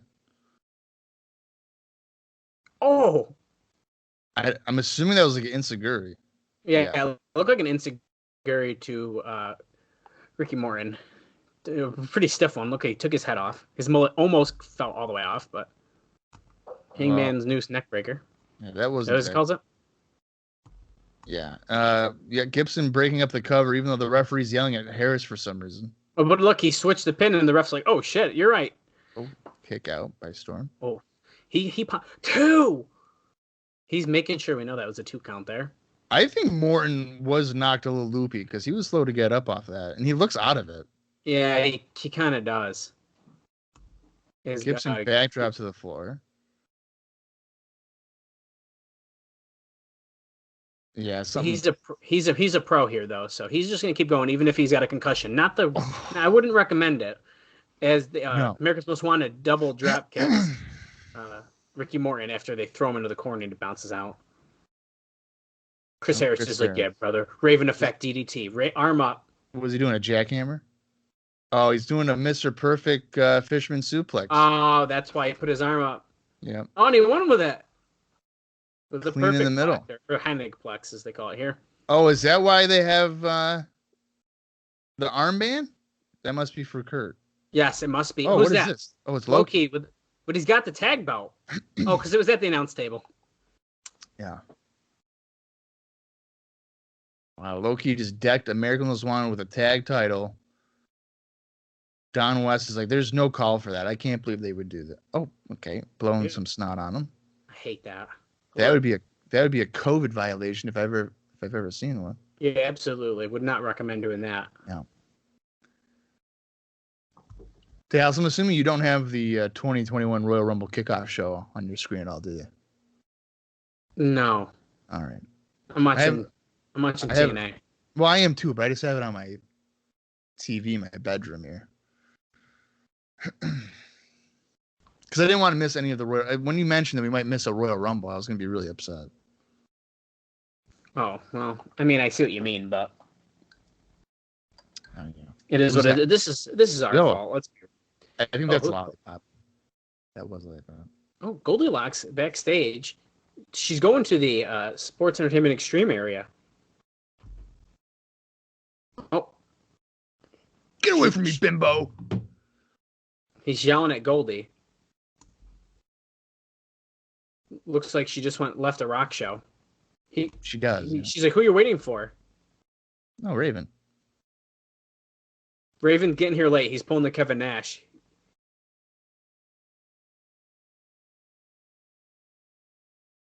Oh, shit.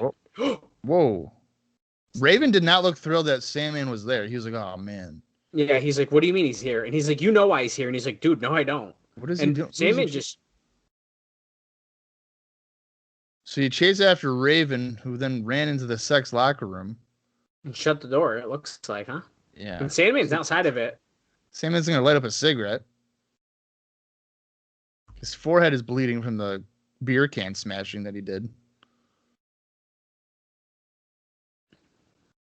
He's climbing the rafters here. Or the bleachers, I should say. Yeah, the rafters. That's cute. Sorry. You wish. Sandman's just popping a beer open as we're about to go into our next match. Yeah, what the hell? And that's Harris Brothers. Fantastic. I can't wait for fucking this bullshit. Every Yeah, I know. I didn't think I wanted to see the Harris brothers again. Oh wait, I didn't. That's right.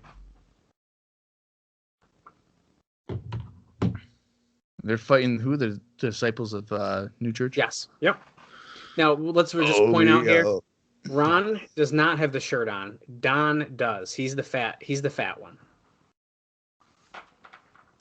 I like how you can tell those guys apart, but not the SATs.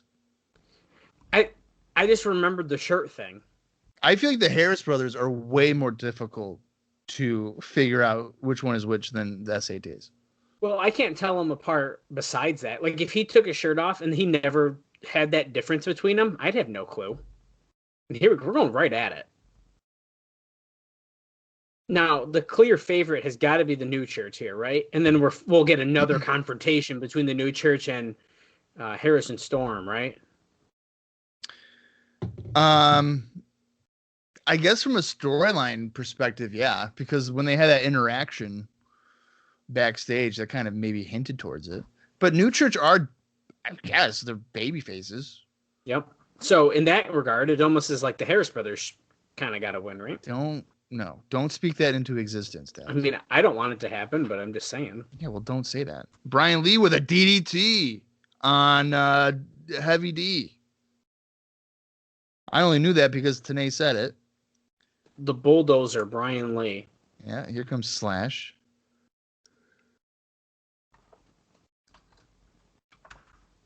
Scott Armstrong is our referee. I'm still hoping for a Scott Armstrong against BG James match.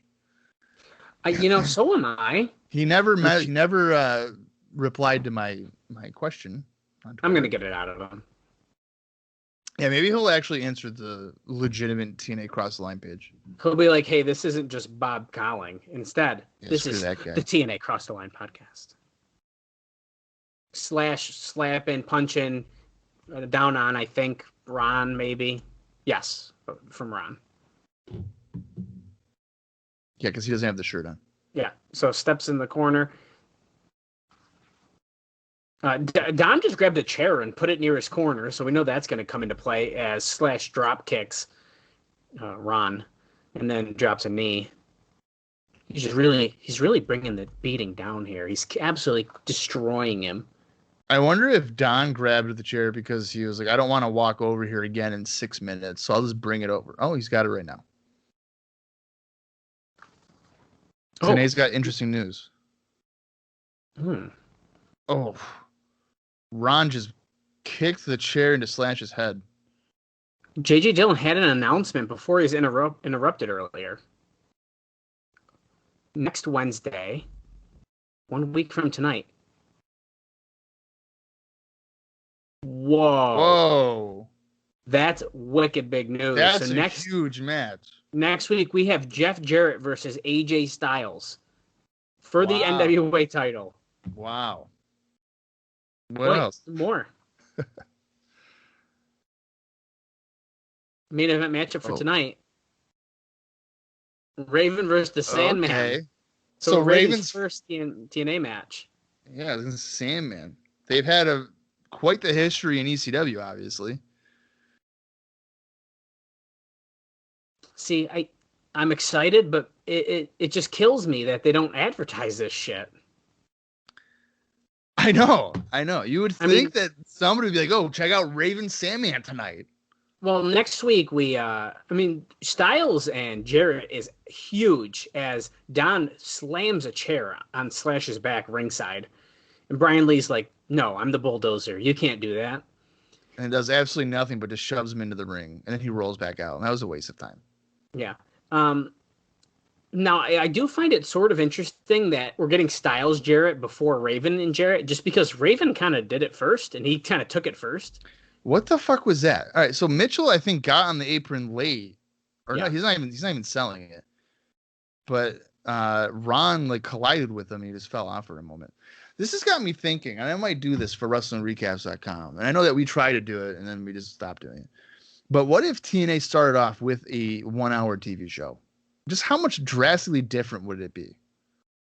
I think that's like a fun thing to kind of think about. Like, what if we had that extra time to build up, pay-per-view? and not Yeah. every week was a pay-per-view. I'd like to think it'd make a world of difference, but I guess you just don't know.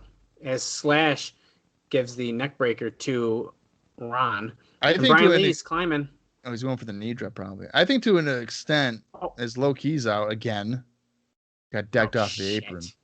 I think that TNA would have just been an extension of WCW 2000 for a little bit. That's almost the scary part. Yeah. H-bomb here on Brian Lee. Oh, and that's a 3 count. Son of a bitch. Sorry. My fault. Yeah. This happened, 18 years ago? So I'm blaming you. This is your fault. Well, it's really Low Key's fault if you think about it. Well, he definitely caused a distraction. We're at 29 minutes right now. 29:03.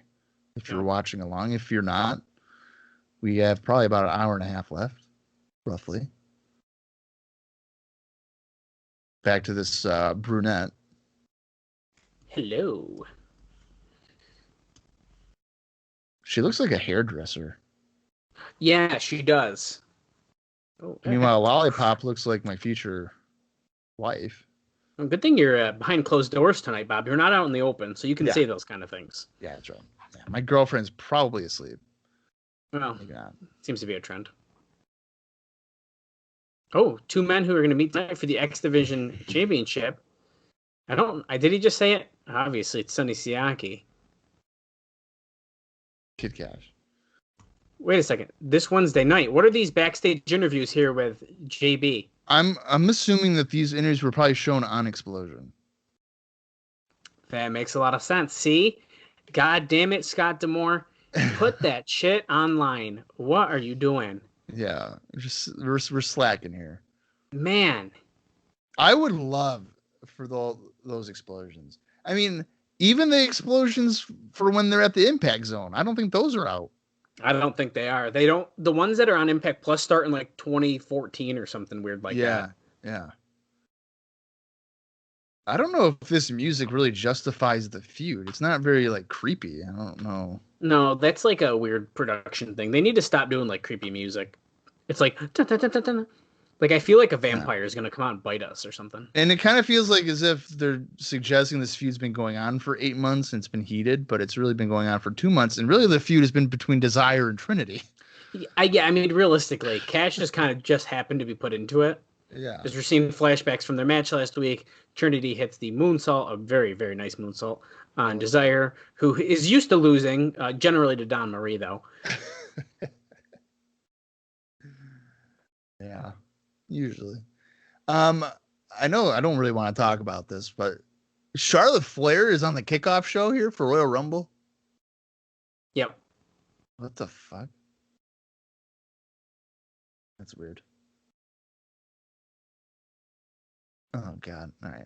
I'm not going to talk about the Royal Rumble, but this is just weird shit going on. You're only allowed to talk about it if you see a TNA alum come out, which if you just notice. Oh, great. Ric Flair. Ric Flair's out. Hey, that's a TNA he came alum. to TNA. He broke his retirement in 2010 and just decided to wrestle in TNA and had one of the nastiest bloody matches with Mick Foley. We'll get there in 7 years. Wait, what? That was in TNA they did that? Yeah, dude. Where Flair was like covered in thumbtacks and like dripping blood. Against Foley? Yeah. In TNA? Yes. No way. Yes, dude. Look it up right now. I thought that was in WWE. Nope. We're about to get our youth versus experience here, which is that's odd because Kid Kash looks younger than Sonny Siaki. I think you're incorrect. Okay. Career. So Foley was in TNA. Oh wow. This Siakalypse now versus the Hurricane Rana because he is the master of a Hurricane Rana. Kid Kash is. Bro, what the hell? Listen, I don't. You make me. I don't know my shit, but I do. I know some. What the fuck? This Here guy. comes Kid Kash. What? Mick Foley wrestled Ric Flair in a last man standing match that went 13 minutes? Dude, it's fucking ridiculous. What? How have I never seen this? Hey, you got to be like me. You got to leave birthday parties to watch that shit if you want to watch it. You son of a bitch. Yeah, you're right. Now I know we kind of read the newsletter, right? We know the plan is, or they're thinking of trying to get the title off of Siaki and potentially put it on Kid Kash. Do you think this is the show that's going to happen? If they're insistent on doing that, yeah, probably better do it now. Personally, if I was watching this and I wasn't reading the dirt sheets, I didn't know what was happening. I'm thinking there's no way, to be honest. You would think that Siaki would hold it longer? Yeah, well, yeah, I almost feel like I do. I don't know if I could. If I'm just a fan, I'm watching the show. I want Kid Kash to win it, but I don't know if I really believe it yet. I don't think Kid Kash has really connected in a babyface role, to be honest with you. Not as much as they probably want. Yeah. And I think part of that really is, I don't know. Because he was like a heel for a while. He's a face because Trinity. Yeah, I think so. Since when is he from Johnson City, Tennessee? Has that been forever? Since he's a baby face and needs a pop. Yeah. Who didn't somebody have a gimmick where their hometown was in whatever town they were in? I don't know, but I fucking love that. You know what? I know who it was. It was Chili Willy in ECW. That's awesome. Yeah, they'd be like in Rochester, like from Rochester, New York, and then the next week or the next day they'd be like in Buffalo, like from Buffalo, New York, and people are like, yeah. That's awesome. Yeah. Well, that tells you that I bet you half of those people didn't even listen to him doing that though, and just pop because they're from the town. Oh yeah. I think that's kind of the joke. It's like people don't pay attention. They're just like, okay, he's my guy. Okay, so Sonny Siaki getting his introduction, that big fight feel with the boxer announcements here. It's for the X Division Championship. And I don't think they did these introductions last week with Red, so I don't know if they're going to purposely do that for certain big matches where you're hoping shit happens or what, but... The introduction like that? Did they do that with Amazing Red last week? I don't think they did. Because they knew he was going to lose, so... I don't mind that they do that. It kind of makes it seem like a bigger deal. But then again, I feel like maybe they should not do it every time because then it waters it down if you wait for a special moment or a special match, you know? Well, and I guess the difference is Red, kind of just got a title shot. At least there is somewhat of a storyline going on with Kash, Trinity, Desire, and Siaki. Yeah. So, there is a history. Yeah. Can we jump ahead to 2010 TNA so I can watch that Last Man Standing match? Or I'll be honest with you, dude. There's sometimes in the back of my head, I'm like, do we need to do an offshoot where we just cover 2010? Because if we started on the very first show in 2010, it's almost like starting WCW at that restart in 2000. Oh, sure. It doesn't matter what happened before. It really doesn't. Yeah. I mean, Hogan and Bischoff come out and go, we're changing everything. And it's like, okay. You know what? I honestly wouldn't be opposed to that because it is like two different eras. And it's so different. It's so different. Yeah. And there's some really fun stuff from 2010. Because like I said, 2010, I kind of got back into it for probably about 5 months. And I was just like, what the hell? Siaki with a nice clothesline there on Kash. Yeah, it was like a short arm clothesline too, wasn't it? He still had his arm. That was nice. Showing some intensity here, Sonny Siaki. Oh, going for a press slam. Oh, catches him. Oh, Jesus. Nice little fall-away slam there, too, out of a press slam. Yeah, Kash is he's bumping around good here for Siaki, making Siaki look real strong, which is really good. Because soon, if he starts making a comeback, the crowd's going to really get behind it, I think. Yeah, I could see that. Oh. Siaki sidestep. Yes, like a spear, so he dove out to the outside of the ring. Siaki jumps out here. See, now the only bad thing for Siaki leaving the X division potentially is that he's not going to be able to do a move like that to a Jeff Jarrett. Yeah, and unfortunately, I feel like some of Siaki's, I think some of it's going to kind of downgrade his fun. He whips a chair. Oh, jeez, that slid over the ring and could have hit somebody in the crowd. Oh God! Well, the second or Desire. And here comes Yeah. Desire, grabs Trinity, slaps her. Crowd's popping more for this. Oh, Yeah. Trinity up against the guardrail. Desire is like, that's right. I got perky boobs, as I told everyone last week. Do you notice that Trinity and Desire both are wearing, like, they had baby oil this week on for sure? And they don't. I guess they don't normally have that much on. And also, Trinity's thong is exposed, kind of like Lita.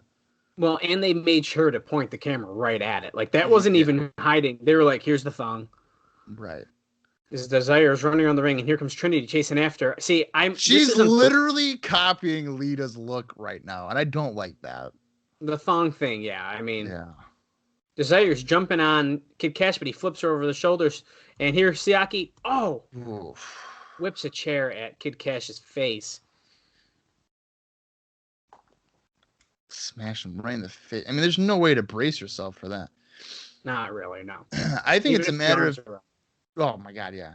I think it's a matter of time before Trinity's the X Division champion. Maybe. I mean, she's the star of the match here. I'm really bugged that they're doing this whole thong thing like Lita does. That's really irking me. I don't know why, but dumping a fan's beer over Siaki or Kid Kash's head. Well, didn't Lita wear like shiny pants like that too? Even like I feel like it's coming down to the look pretty good. I feel like. I don't know if she had the shiny pants. She usually had like cargo jeans on or something. Yeah, you're right. At least in like this era. This era, you're right. Yeah, you're right. I'm thinking earlier probably, but I mean, regardless, the reference could still be there with that even. Yeah. I'm gonna look it up. So there is a lot of fans standing up for this. They're excited. There is a crowd energy for it. Oh, Kid Kash was going for his coast to coast, and he was about to jump up, and Desire pulled his feet down. He hits the apron, falls out of the ring, or falls to the floor, I should say. And Siaki's grabbing him. He's about to whip him right against the guardrail there. Yeah, so I'm looking at Lita images, and she really just wore jeans. Okay. I feel like I had like an action figure. Maybe that's what I was getting confused with. Maybe it was someone else. She might have done that when she was like with S.A. Rios. But when she was with the Hardys, it would appear to be mostly like jeans. That makes sense. Siaki throwing Kash over the ropes. Sunset flip. One. No. Kash kind of got out. He let go of it. Yeah. Oh. Flipping. Oh, we're doing different pin attempts here. Going for a clothesline. Nope. Siaki. Oh. Nice. It's like a half Nelson like snap suplex. That was nice. Overhead though. He flipped all the way. Yeah. Ooh, that's close. Almost got a 3 count there, but he kicked out. This X Division match, especially in terms of like a title match, I don't think we've had this level of crowd interest and excitement in a while. Kash with a head scissors off the ropes, tornado DDT. The crowd is popping big for wicked Kash nice. Now. What in the fuck? Desire literally is in the ring, pretty much knocked the ref out, and then here comes Trinity. I don't know how that's not a disqualification. Now we have a cat fight. I don't know. The ref looks wicked confused. Yeah, definitely got a cat fight going on here. Trinity. This is the only thing that's kind of killing me, but you know what? The crowd loves it, so how can you hate it, I guess? Yeah. I mean, sure, you wanted to probably stick to... Why would he go to the corner where Desire is at? Desire crotches Kash. Trinity knocks Desire off the apron. Siaki clotheslines Trinity to the floor. So Kash is sitting up on the top rope, and Siaki's starting to climb here.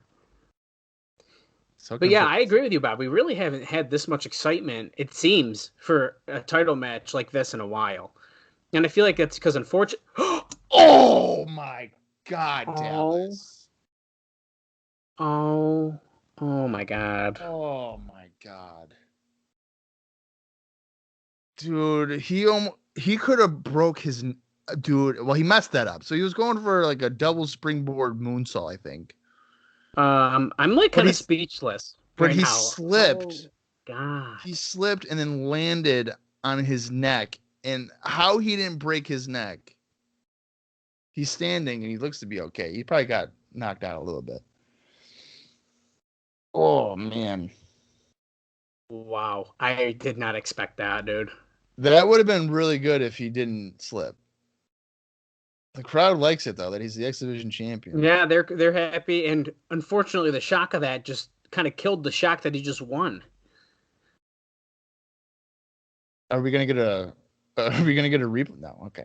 I don't think we want to show that. No. That was a fun match. That was really fun. That was good. You know what? I'm Kash being champion now. I'm back to being interested in the X Division title. I was gonna say it kind of brings back that excitement. We're gonna see some of those high flying, like fast matches that we're used to. Well, yeah, and Kash in 2002 had some really fun undercard matches. He did, yep. You know, with Amazing Red and stuff like that. And he has for an X Division guy, he does have like strong guy offense too to really kind of stand out. Yeah. So we're back at the table, kind of just talking about the rest of the night here. Oh, new segment. Debut of a new segment. It's going to be very popular, Tenay says. What is it? Oh, boy. Mike Don and Mike Tenay are involved? Interrogation. I fucking hate this. I hate this. I hate these segments. God damn it. It's a 1 minute interrogation. Favorite match of your career? He says all of them. Eminem or Snoop Dogg? He says Eminem. Tag team partner? BG James? Desire or Trinity? Trinity. Favorite finishing move? I don't even know what he just said. Hat, rat, crack? Ron or Don? Both of them.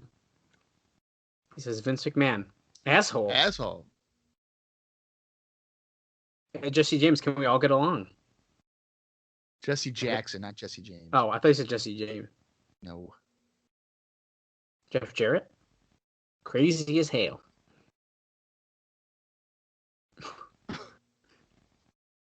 True or false? White man can't jump. He goes, what?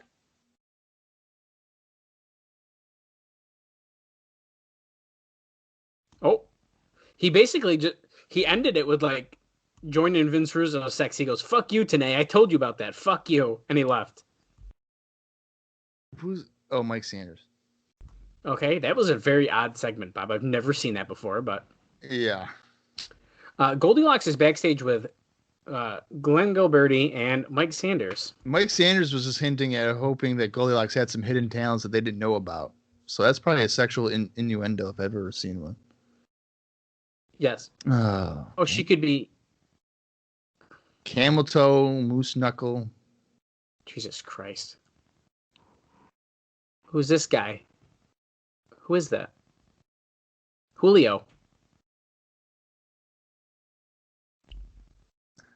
Oh, it's Joe. Wait. That looked like Hooven, dude. I thought it was too, dude. But he said Julio. Well, because, I don't. Crimson Dragon. Bill Ding. See? That dude, that's him. Isn't that the juice? I think so.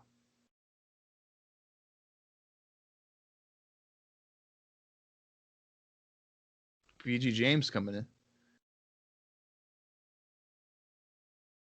He's like, you're looking at a Blue Boy magazine? I don't even know what that is.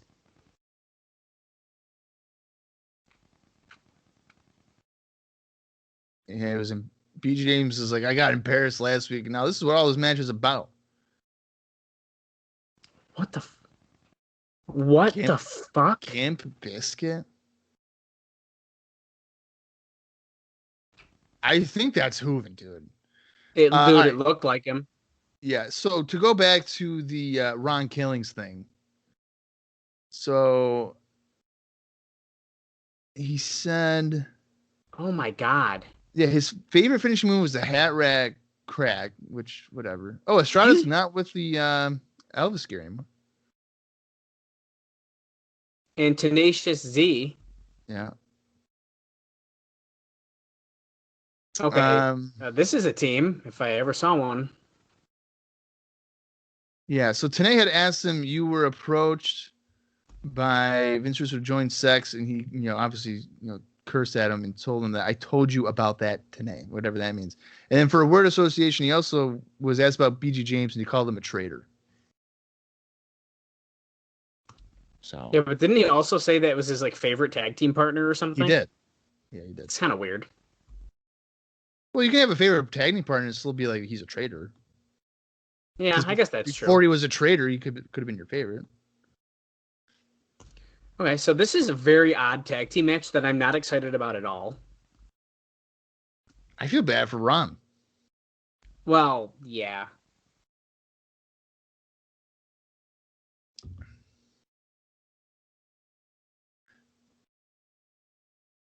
This is a weird. Ron Killing's looking like a star. Out of BG James just decked him with a forearm. Now Tenacious Z going after BG James, but then backs off because I don't think that was supposed to be a massive brawl. BG and Killing's starting off the. Oh God, they're starting off the match. I know. Well, I don't know why. I don't know if you know why I said, "Oh God." Yes, I do. I did it. Yeah. What? Goldberg. Oh, okay. He's not a TNA alum, but whatever. Hey, he almost was in 2010. They definitely teased it. Well, you even said for early on in TNA that they were talking about maybe bringing him in. Yes, they were, which would have been just great. As Truth knocked BG James down to one knee, axe kick. It's a scissors kick. It's not a fucking scissors kick, Bob. Son of a bitch. And what do you feel about Jorge Estrada's not wearing the Elvis gimmick and kind of looks jacked, but definitely doesn't. He just looks like a generic wrestler now. I mean, yeah, but I like it because the Elvis thing has, it's over. There's no. I guess he does have something on the back of the tights. I thought that they were just black tights. No, so I'll give him that. I think when Siaki burned. I mean, I guess Siaki burned his own Elvis gear and it wasn't Estrada's. But when that happened, I think Jorge should have just ditched his gear. Well, yeah, remember, he was just sad about it. Yeah. Sanders with a heel kick after a knee lift by Gilberti to get control of Estrada. S-O-L. Oh, yeah. Classic. Now, Glenn is wearing his camo pants that he had on last week. Yeah, the militia stuff here. Can't believe he got those back from Jeff Jarrett. He had to take his pants off, I'd assume, right? Yeah, I guess you're right, yeah. Or a springboard crossbody. That was nice. Yeah, that's all right. Gilberti does... Oh, okay, standing shooting star. Gilberti does have skinny legs, too. Yeah, he does. Like that. Yeah, apparently they have very similar bodies because I couldn't tell the difference. No, me either. Ducks the clothesline. Super kick. Climbing to the top. Yeah. What does his tight say? Does Estrada? It just says, yep. Oh, and misses a frog splash. He had to go halfway across the ring for that. Yeah, that was a pretty far one. DDT by Gilberti. Here comes Mike Sanders once again. Mike Sanders not wearing a t-shirt. Oh, yeah. So he must have been working out. Facebreaker. Yes, I thought it was jawbreaker, whatever. Yeah. And a neck breaker. One, two, nope.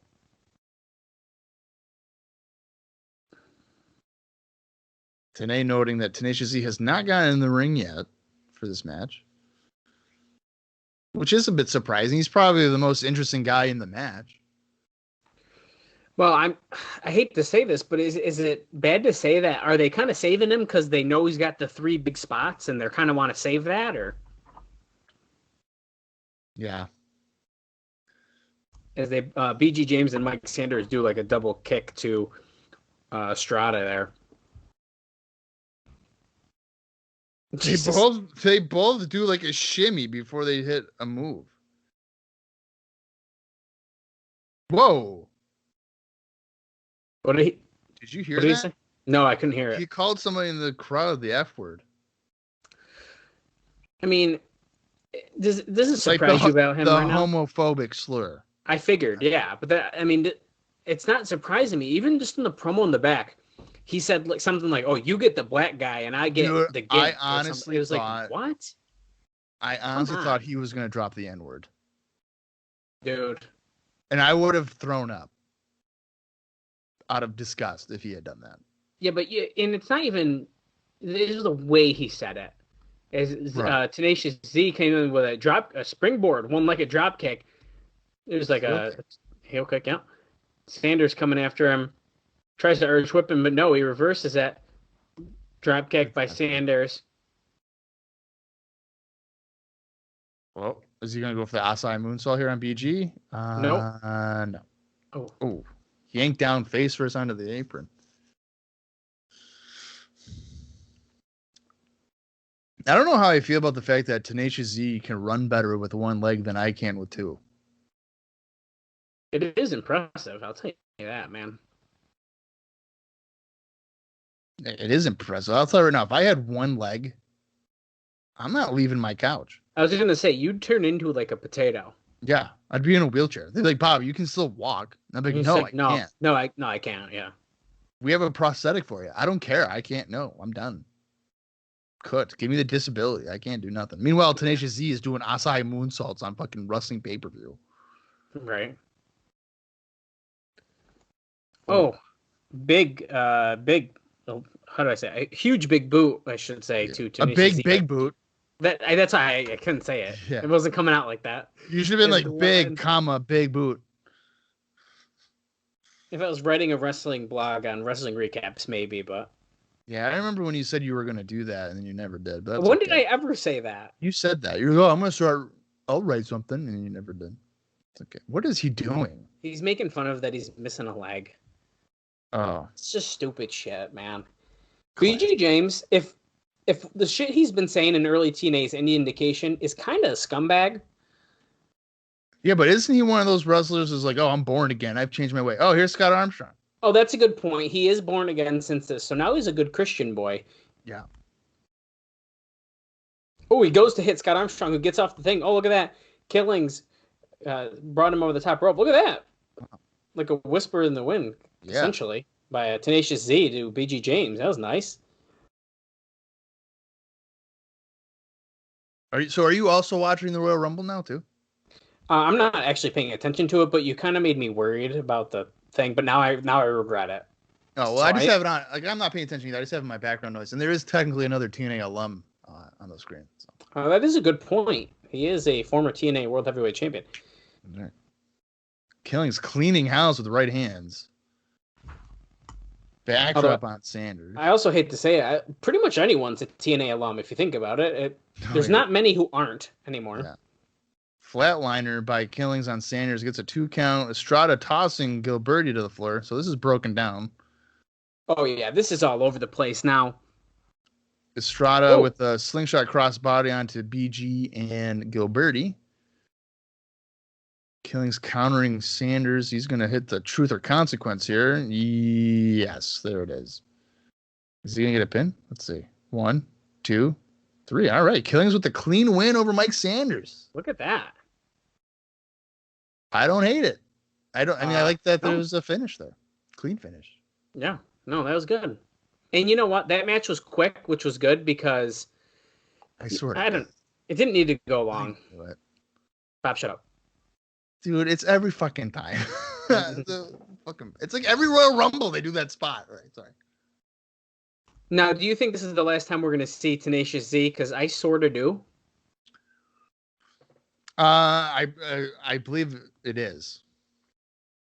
I can look it up real quick for you. Goldie and Raven. Oh. They said go. And they were like, Raven. Shit. That was bad. That's awesome. It was Raven saying they go back a long way. Whoever it was like, go!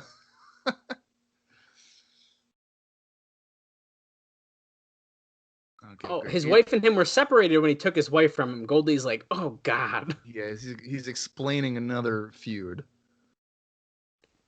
So, well, after this promo, I'll talk about it. Whoa. This is bullshit. What's this? He's saying he's going. It's probably Sandman, you idiot. It's a car. Oh. Oh. It's Styles. But it goes, apparently AJ Styles can't get out of a car. Now, one of the funnier part of this to me is that Raven's wearing this like sweater, but he's also wearing a skirt. Yeah. Yeah. So apparently it said that he dislocated Styles' fingers last week. Right. Goldie's like, wait, come over here. What is this? It's the Rock and Roll Express. Tied up with like something around their head. What? They had like a mask on. Looked like they were beaten up. Who was behind that? I don't know. Probably Vince Russo. Probably kicked him out of the group. Why did I put the Royal Rumble? Anyway, the for Tenacious Z, that was in fact his final TNA appearance, at least in terms of 2003. He would make 2 more indie appearances. Actually losing to Alex Shelley on February 22nd. You mean Patrick Martin? Come on, man. I was 15. That's one of my favorite stories you've ever told me now. Yeah, I was not proud of that. He would start appearing. Oh my God, what is it? Hang on a minute. So Tenacious Z, as Zach Gowen would have his first like wrestling match for WWE July 1st, but I believe he made a few appearances prior to that. Now, Dallas, explain to me this, okay? If Mike Tenay is so anti-sex or whatever, why is he sitting down with a sex guy? And that would be David Flair. We haven't said that yet. Now, if he's going to sit down with David Flair, is there any better place to do it than in like David Flair's front yard, possibly with a mailman delivering mail? Or because like that's probably the best shit he ever did, and it was funny as fuck. God, and unfortunately, we're just sitting here on the stage. But David Flair is he's such an awkward human being. He's so awkward. He's basically talking about Vince Russo giving him a second chance and stuff like that. Oh, Stacy Keibler. Beautiful girl, but he doesn't know which head was working at the time. If you catch my drift. Mike Tenay goes, I think I know what you mean. So he's saying that he was thinking with his dick. Yeah, which head, you know? Yeah. Oh, he goes, what do you want to know about Ric Flair? Tenay wants to know a lot, even though he worked with him for years. Right. So now he's doing... Okay. He's starting to pull the Brian Lawler gimmick right now. You know that he worked 365 days a year. He never came to a baseball game. Couldn't see him do anything. Yeah, but you had a nice house. Well, I feel like that's what Tenay's kind of about to bring up. He was providing for you. He was providing for a mark like you. He called Tenay. Whoa. But a kid who doesn't have a dad. He's banging all the rats in Mobile, Alabama. Woo! That's right. Nature boy. And by the way, we're at an hour and 2 minutes and 10 seconds. Yeah, if you're following along. This has gone a lot quicker than I would say many shows. It's been a very enjoyable show so far, and I think a lot of great conversations and stuff have been had on this show so far. It's been a good one. So he's saying that he thinks Ric Flair wanted him to get in the wrestling business, not something he wanted to do, but we know. Who knows? I don't. Well, why is he still in it then? His goals as a professional wrestler. What are they? I wonder if he got his wardrobe from BG James tonight. It looks like it, doesn't it? Last week, or was it 2 weeks ago? 2 weeks ago, BG James had that ugly orange sweatsuit on with like the fisherman hat with the glasses. And tonight, David Flair has a gray sweatsuit on with like a little beanie on the top of his head. And Little White, you couldn't pull that over your ears if you wanted. No way. No way. Oh, well, no one he What's wants in to the let us burlap know. sack? I'll let you know when I want to. Oh, here we go. I hear Loki's music. From Now, Brooklyn. why doesn't he just come out to the sex music? See, I'm wondering that too right now. Yeah. And here's Loki, who he was pissed because he doesn't have the title, even though it's his title, but he was in both tag team matches interfering. Let's see who he's about to face. Oh, we're going back to Goldilocks. Hey! A pleasant surprise, Steve Corino. He's one of my favorites, I'm telling you. I forgot he was on this show. So let me bring up kind of what Steve Corino's been up to. King of Old School. Now, as you pull that up, I have to make a confession, and I haven't seen a lot of Steve Corino. I know about him and I know who he is, but I haven't seen a lot of his work. So I'm actually really looking forward to this match. Yeah. Oh, he's talking about Loki disrespecting the sport. Look at these eyes. This is just Steve Corino. It's Dusty Rhodes. He's all about tradition, which ironically on the independents, he's kicking all their asses. So that's interesting. Well, that's kind of fun. Yeah. So Steve Corino is a regular for 0-1 at this point. Okay. That makes a lot of sense why these two are fighting right now, then. Yeah. Just the weekend before this show, he was pretty busy here. He defeated Homicide at the Ring of Honor 1-year anniversary show. He also defeated Mikey Whipwreck for the PWF Universal Heavyweight Championship on February 9th for PWF. And then he proceeded to lose that same Universal Heavyweight Championship. He's coming out to Abyss's music, by the way. Is this everyone's theme song? It is. He lost the belt to Justin Credible on February 9th. Now, before that, he has been very busy on the independents. I mean, this guy is freaking everywhere. MLW, like he defeated Dusty Rhodes and Terry Funk at King of Kings on December 20th.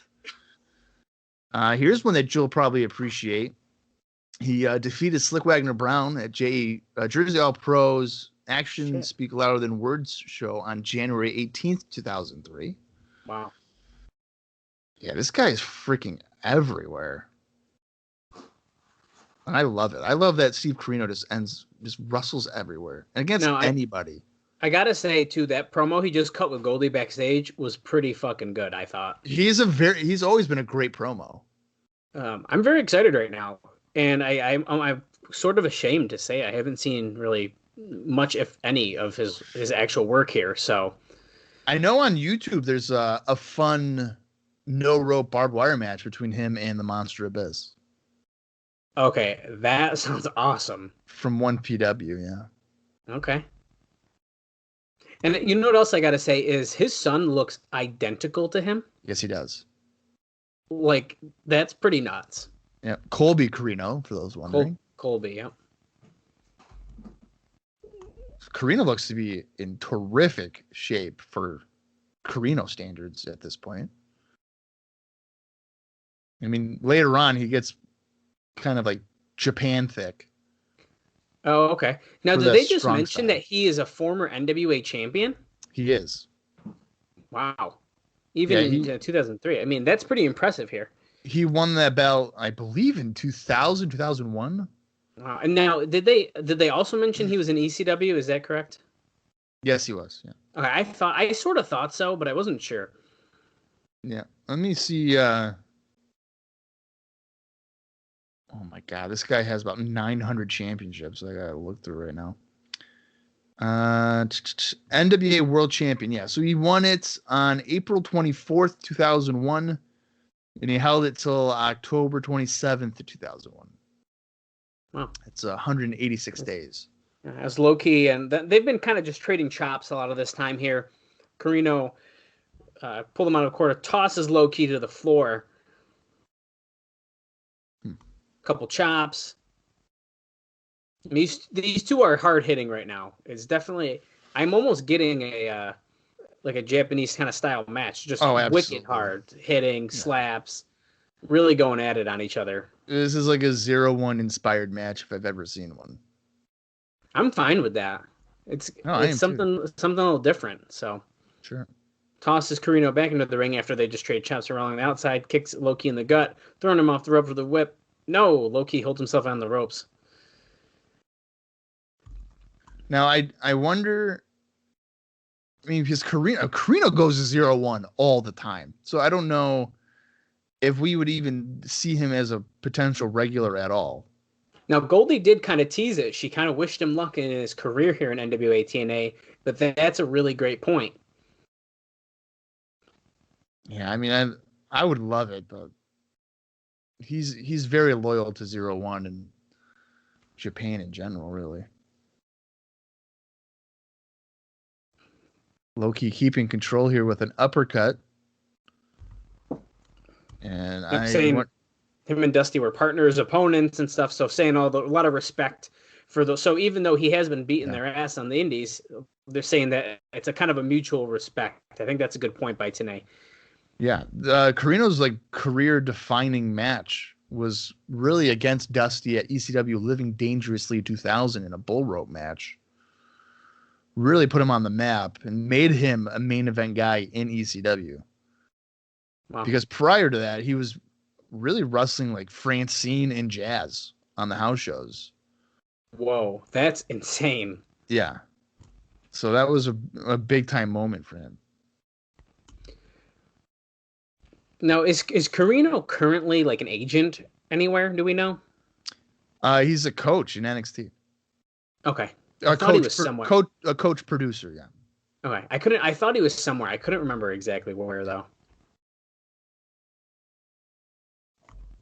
Well, did he really even wrestle in the WWE? No, he had a couple of tryouts. I believe when they had the Hidden Gems up, I don't know if they still do. I believe a dark match between him. Oh man, and I want to say Shelton Benjamin. Oh, might have been uploaded from like 2006. Trading chops again here. Corino getting a reversing an Irish whip, ducking the line, kicks Loki, discus forearm or discus elbow, I guess. Really stiff and hard. This has been a fun match. Like I said, really hard hitting. Loki's been yelling at him the whole time. Old school, huh? And all that kind of stuff. Now, just to kind of follow up on him being like a coach thing here, as he's going to Irish whip Loki again. Loki springboard, no, Corino sidestep, overhead, like T-bone. I think it's cool that they'll hire him and like even though he like didn't work there, he's not a WWE guy, but they like know that he's like a good worker and stuff. So they're like, yeah, you can come be a coach here. I think I don't know why I think that's cool, but. Yeah, so I just looked it up. He had 2 dark matches in December of 2007 for WWE. He lost to D.H. Smith on December 10th. And then the match that I was referencing was not against Shelton Benjamin. It was against Kofi Kingston on December 11th. And Loki just had the Dragon Sleeper, but he's on the back of Corino, who's standing, and he just hopped off and pushed Corino into the corner. Oh! Super kick right on the jaw. Stiff super kick. That was nice. 1, 2, kick out.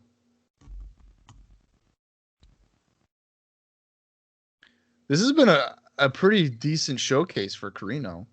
I think so too.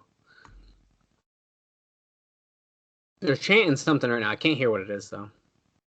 I think they're just saying Steve. Oh, okay. That works. Oh, look at this. Oh, it's like a crucifix armbar. Yeah, almost turning it into an octopus stretch. Yeah. Oh, Corino kind of picked him up in a fireman's carry. Drops him down. Oh, nice. That was a good transition into a neck breaker. I think that's the old school expulsion. Oh. For a kick out. Well, Loki gouged Scott Armstrong in the eye? What? He just eye raked them and that's a DQ? bro. Well, now they're just brawn again.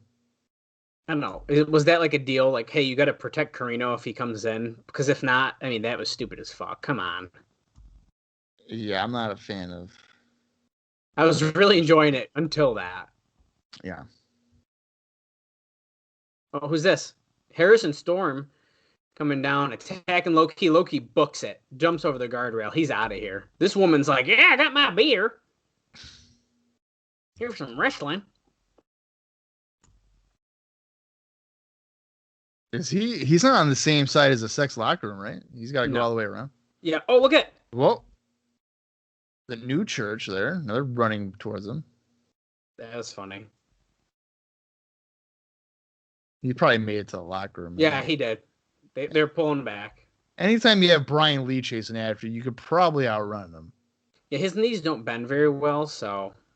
Yeah. Oh, here's another showdown. See, now, this would work a lot better if the new church had beaten the Harris brothers. Well, yeah. But what do I know? But see, it's kind of fun that they were like, hey, it's the last one, which is stupid shit to do in wrestling. Anyways, Never do. However, them teasing, like, hey, these guys are probably going to have a match again at some point, is going to get the crowd excited to see that match again. Oh, here we go.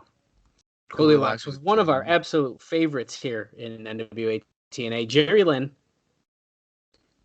like, well, thank you, Goldie, for having me here. I'd just like to say I'm really thankful for the fans.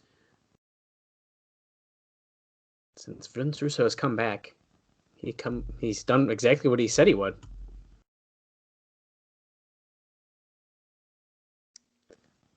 Russo has him off focus and off track, way out of whack.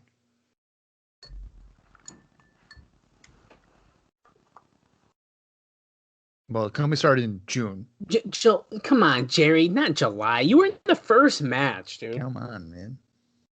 I still like you though, so that's okay. Oh, you did. He said they packed the arena, Jerry. You didn't. I don't know about that. The crowds have gotten bigger since Russo's arrived. Yeah, they really have. There's literally no denying. There was like one point it was like 400 fans in the crowd.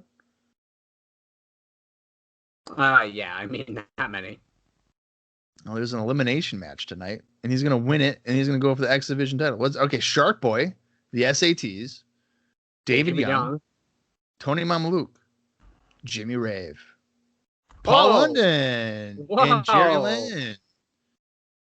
All right. Now, that was a good surprise right there. So that means Paul London, let me just tell you what he's been about. So he works for Ring of Honor and 0-1. Surprise, surprise. And then here's a fun little tidbit. He lost to John Cena on Velocity on December 3rd, 2002. And then most recently, he lost to Ring of Honor heavyweight champion Xavier on February 8th at the 1-year anniversary show. So that is what Paul London's been doing leading into this show. Shark Boy made his entrance. Here's the SATs. Hey, they actually changed it to the SATs on the announce thing there. Yeah, I'm glad that you're back because I know you were talking to your girlfriend. Yeah, my apologies. Yeah, get your priorities straight out, pal. Well, you were talking to the people, and they were just entering, so we weren't missing nothing good. Well, yeah, that's true. I'm very excited to see Paul London here, and I'm going to say here as well, I, until today, did not know Paul London wrestled in TNA. Well, I'm surprised that TNA has not posted it on their Facebook page. Well, there's been no reason. Now, if he showed up on AEW, even as a promo, it'll show up. Well, recently I've noticed that Impact's Facebook page has been like going through their history and being like, oh, hey, this happened on this date, right? So yeah, they do. Maybe on February 12th, they're going to be like, Paul London made his debut. Well, so yeah, it's funny because if you follow us, of course, at Cross the Line TNA on Twitter or at TNA Cross the Line Pod on Facebook, we like to tease it like, who are they gonna fight? Well, if you follow Impact as well, which chances are if you follow us, they do too. They just go and tell you, so it kind of ruins the fun. But it's cool because I'd hope people know at this point if you've been listening along with us, but our shows come out 18 years to the date of these shows, Yeah. which is really cool. So our timeline is lining up with what they're posting, which is really great content to be able to share. Whether or not they're posting full matches or even just some clips of promos. They had Raven's first promo in the TNA Asylum here as Shark Boy and, I don't know, one of the SATs are starting us off. It's Jose. I almost guessed it, but. Yeah. So the fact that we post the TNA shows 18 years to the date has gotten me quite a bit of heat with the guys at Wrestling 20 years ago. Oh. So. Well, guys. They're pissed. Don't be mad at Bob. It was my idea, and I swear it was not on purpose. Yeah, and wait a minute. No, that's right. Okay. Not on purpose as far as like copying anyone's gimmick. I mean, no. Well, because like so for their timeline, they're obviously in, what at this point February of 2001. So TNA is like a year and a half away, and we have like a little group chat thing, and then they mentioned, "Oh, what are we gonna do for TNA?" And then Rory was like, "Well, Bob beat us to the punch on that one." Ah, shit. I was like, "Whoops." Well, Oh wow, a quick pin by Shark Boy there with the DSD. I hate to say this, but Joel has just gotten in, and if we get rid of both SATs early, I wouldn't be sad. Yeah, and Joel's looking real big. Yeah, he's looking thicker tonight. Yeah, I don't know what is going on. A lot of weird quick covers so far and such. But, what I was going to say is, I don't know if we talked about it or not in our like pilot episode there, but, when I approached Bob about the idea, we were sneaking up on June when it happened. And I said, Bob, it'd be really cool to release it like the day they started. So it it happened to be when we started. It just, God. It's Joel's fucking stiff swanton on a Shark Boy. 300 pounds worth of fucking Joel. So it kind of just happened that way. And it kind of just works out with the way they post their social and stuff. And it's just a lot of fun. Also, I want to point out a thing about Shark Boy I just saw recently on Twitter is that him and Glenn Gilberti there were kind of getting in an argument. Another DSD here by Shark Boy. He pins Joel. Here comes Jimmy Rave. I feel like I did see they had a bit of a disagreement about something. I don't remember. I didn't really. It was like a joke about Glenn wishing Shark Boy a happy birthday, and Glenn's like, "Why would I wish you a happy birthday?" And then Shark Boy said something along the lines of like, "Oh, well, just to be polite and respectful," or something like that. And then they kept going back and forth. But I thought this was funny because Shark Boy, when he ended up appearing as Dean Baldwin. I knew it was Dean. I couldn't remember. On Jive Talkin' with Disco or Glenn. I thought that, it's kind of funny. As he's laying down some punches here in the corner to Jimmy Rave. So this is a serious question.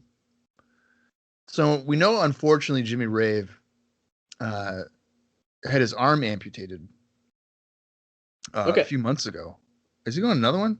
Oh, he's countering it. Oh, yeah, look at that's like a snowplow. You got it. Jimmy Rave the Northern Lights bomb. I like that move. That was nice. That was good.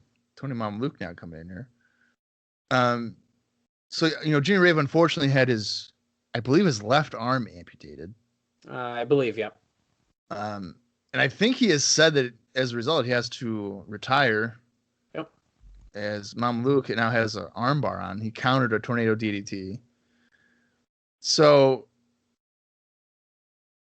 I wonder if, Tenacious Z wrestled with one leg. Yep. Do you think Jimmy Rave could wrestle? Oh my God, he just dropped on his head with a side suplex. That's going to be a 3 count. Yeah. Could Jimmy Rave wrestle with one arm? I don't see why he couldn't.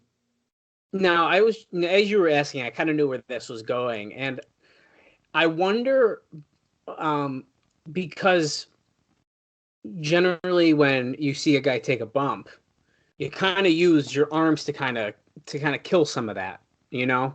I guess And I guess maybe you're limited on what you could do like offensively.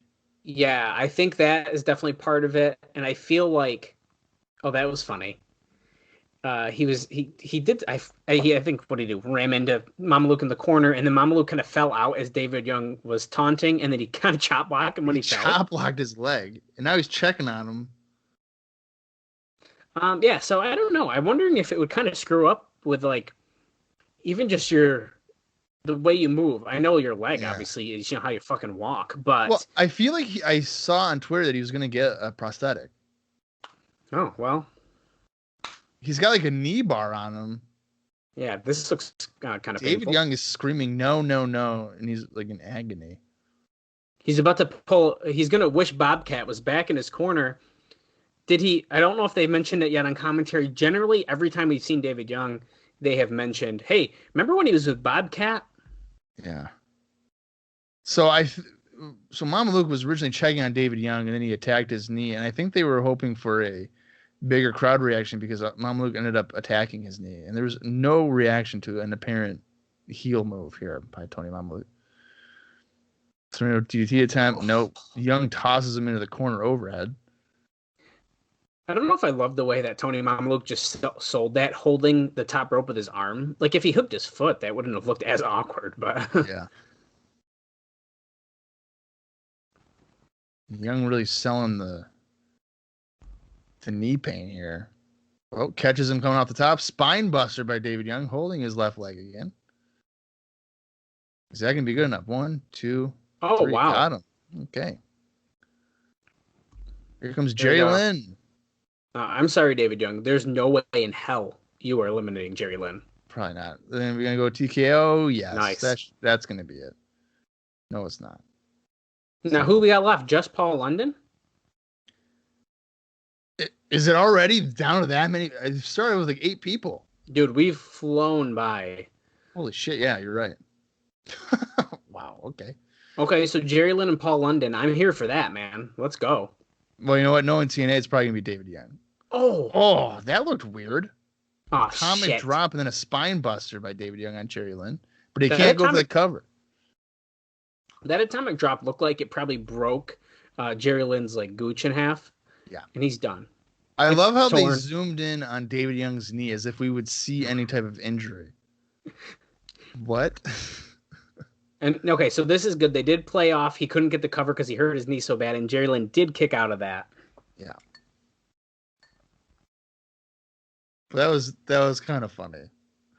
Let's look at his knee. Can we see anything? No. With the black kick pad, the black boot, well, I mean, black tights. Oh, this guy tore his ACL. Let's zoom on his knee to see if we can see the inside of his knee, to see the ligament. Oh, wait, we can't. Yeah. David Young is barely standing here. What's he going to do? He's going to go for a moonsault? There's no way. With his hurt knee, he's going to go for a moonsault or leg or whatever. Oh, he went for it. Oh, he missed it. Lynn almost didn't move enough. That was close. Oh, now he's stomping on the knee here. He's going for a half Boston Crab, it looks like. Yes, he got it. He's going to tap out, right? There's no way. I would assume. If he can barely stand on it, why would he be able to get out of this move? Paul London is ready to jump into the ring. Yeah, he's just waiting to slide in. Oh, Lynn drags him back to the middle. Switching to an STF. Nice. Yeah, David's got a tap on that one. Yep. So David didn't tap out. So we are officially down to Paul London and Jerry Lynn, which sounds really, really great on paper. And I think we're about to pick up some speed, if I had to take a guess, because it hasn't been too nuts yet. No, and I want to give David Young credit. That was not a bad performance by David Young. I agree with that. Absolutely. Oh, look, Tony Mamaluke's helping him out. Oh, he's going to fucking kick his ass, right? He's the one that hurt his knee. I mean, really. Don West just said they were good friends. Tony Mamaluke fucking blew his knee out on purpose. Oh, whatever. Countering some hammerlocks here. Some really technical stuff here. Is there Shoulder a reason, block. Is there a reason why Booker T is dressed up as G.I. Bro during a musical thing here on Royal Rumble? Yeah, he's in that guy's music video. Okay, because he hasn't moved once. But anyway. No, that's the music video. Hey, look at that. Paul London with a moonsault, but Jerry Lynn moved under the legs of Paul London. Arm drag. Oh. I feel as if Paul London is just waiting to go a million miles per hour right now. I sort of am getting that too. Even just that one little sequence there, Yeah. it really was like boom, boom, boom, and then Lynn's like, "Screw you, locking you in." Yeah. It's good. It's good though. He's kind of playing to that. He knows Paul London's gonna fly around, but instead he's like, "No, we're doing the ground game." Yeah. Forearm by London. Now he's. Oh, what is this? Oh, kick. Kicks Lynn in the head, going for a line. Lynn ducked it, grabs him from behind, takes a couple elbows from Paul London, who goes off the ropes. Lynn with a leapfrog. Oh, Hurricane Rana. Tilt-a-whirl backbreaker by Jerry Lynn. Tilt-a-whirl backbreaker. Nice. 1, 2, no, London kicking out.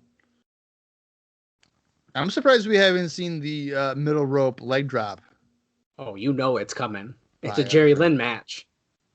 It better fucking happen, I'll tell you that.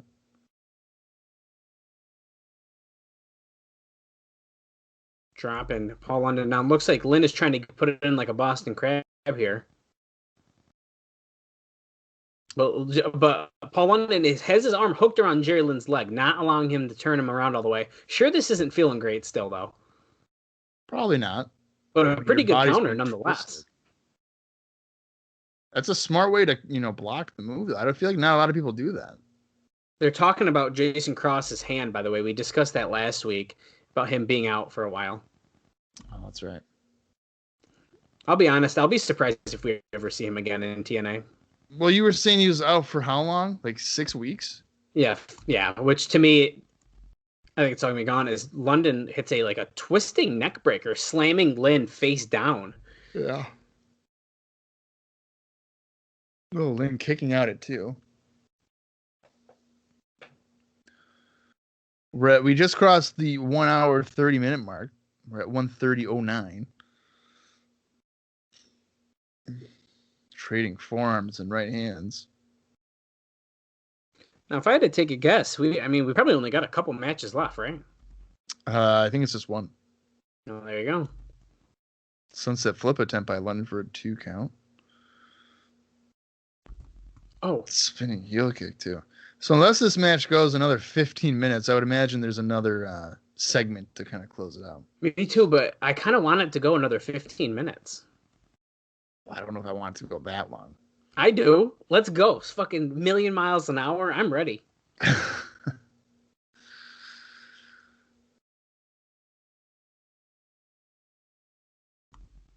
Gut wrench suplex by Paul London for another 2 count.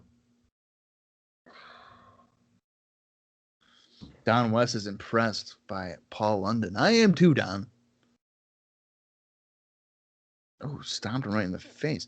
Now, does London appear in TNA later on again? Like after his WWE run or no? I can't remember. I almost want to say no, but I'm not 100% about that. All right. I mean, I know Brian Kendrick does. Yeah, right. Yeah, he does. I think that's where I can't remember if he does or not. Look at this. Springboard sunset flip, essentially, to London, who was on the second rope. That was a good near fall. Let's see. I don't think he does. He hasn't wrestled since 2018. Which is a bit surprising. I was going to say, I don't even know if he wrestles anymore.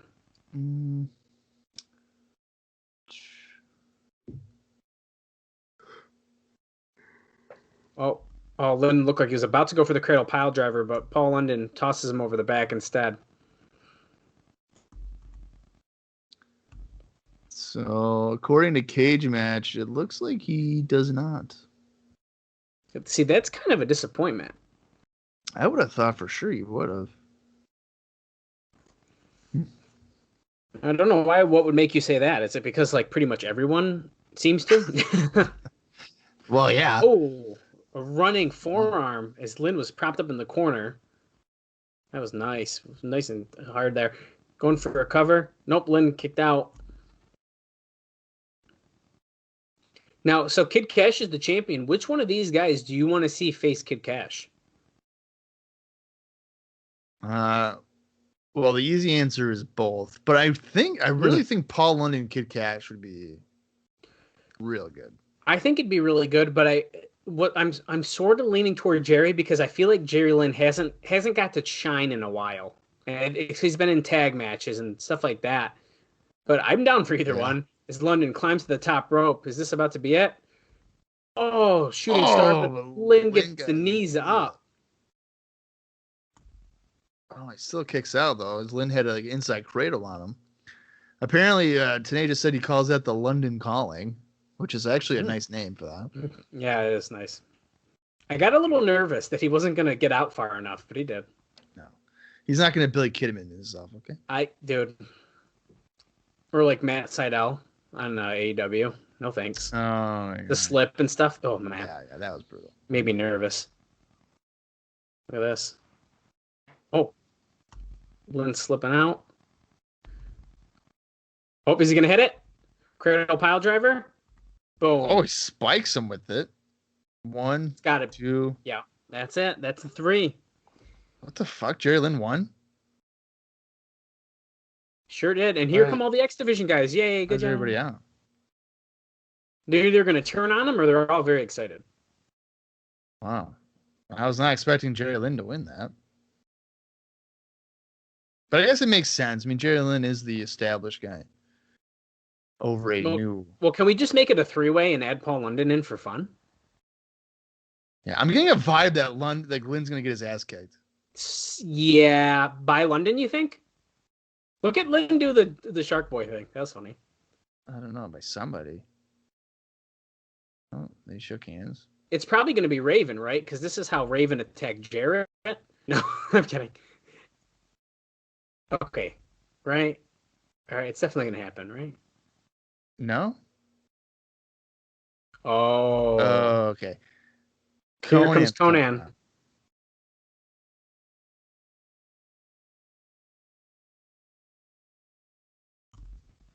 Okay.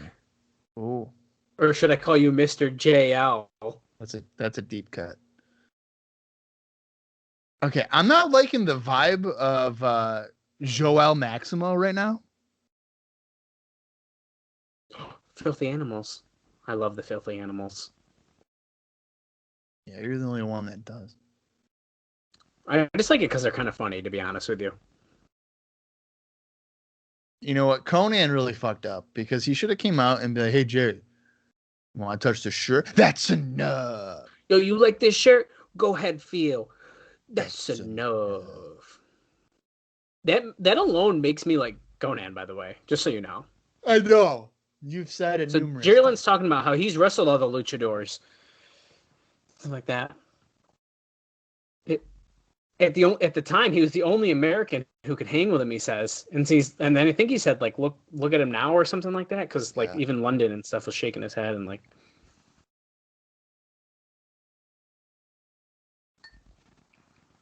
You see, you have a lot of respect for Lucha Libre. They keep cutting in and out from, like, hearing it over the house speakers to, like, how we're supposed to be hearing it on the TV. Yeah, we've had a few production glitches, I'd say.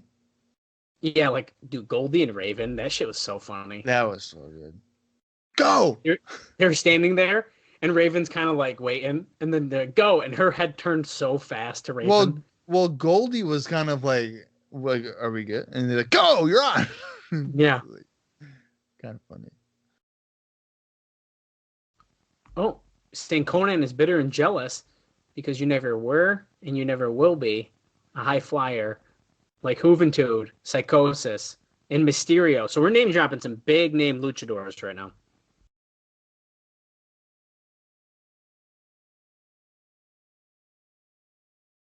Yeah, why would Conan be jealous? He's not a high flyer. He probably made a lot of money as a top guy in Mexico. That's what he was just saying. He can sell in a... Oh, see, I knew it. I had a bad vibe from Joel. Now the SATs have attacked Jerry Lynn and the other three guys, Rafe, Sharkboy, and Paul. Wait, I was gonna say, aren't the SATs like potentially Latinos? I don't know for sure. I don't want to make assumptions. Yeah. But as he's saying, I don't see any. I was sort of feeling we were about to see that. Well, so here's my thing. Okay, I kind of feel like Joel kind of played the cards wrong here because when he came out, Conan did, Joel like folded his arms and he had this weird look in his face. Like, yeah, you better listen to this guy. Well, so you mentioned it and they cut, so I missed it. Yeah. Wait a second. Oh, here's Russo. Is he going to hug him? He goes, I got to ask you a question, bro. We go back. He doesn't forget what Russo did for him. Someone's holding a microphone. I think it's Borat. Not working. It's not at all. Sonny Siaki lost the X title. He's hurt. Whose side do you want, Conan? Oh. Yeah, it was He goes- Borat. he goes, I I don't don't gotta tell owe you you shit. shit. Yeah, we're I telling don't you. gotta tell now. you shit, Russo. Goldilocks with Jorge. We've heard a lot from him recently. Yeah, what the hell does he want? Look, this looks like you're finally going solo. Fucking flying Elvis reference again. He'll be flying solo. Oh, shit. Ron Killings. Oh, he's getting mean again. I like it. From day one, I gave you the truth. And from now on, no damn questions from nobody. And he's just walking through this door here to outside. Goldilocks chasing after him. He's got his bag. It looks like he's leaving. Oh, shit. More sex guys are knocked down. Gilberti and Mike Sanders. I mean, we have to know who this is, right? It's got to be Jeff Jarrett, right? Yeah, I would imagine, yeah.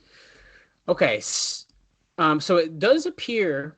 So we just got an SATs turn, which I really didn't expect. I mean, you noticed the arm thing, but in general, did not expect that to happen.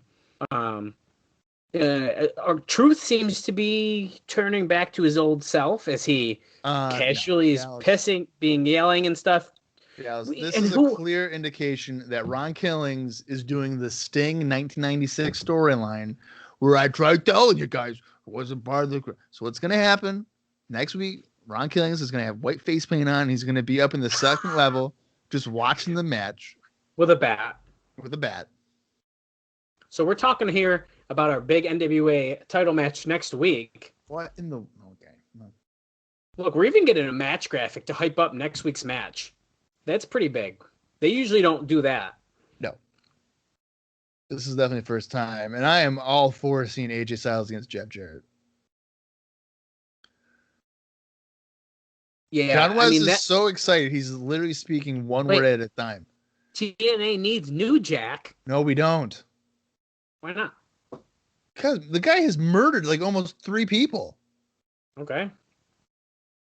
Are you guys ready for the main event? All the kids are like, yeah, we want to see Sandman. I thought that little girl was holding the TNA needs New Jack side. She's like 6 years old. That would have been funny.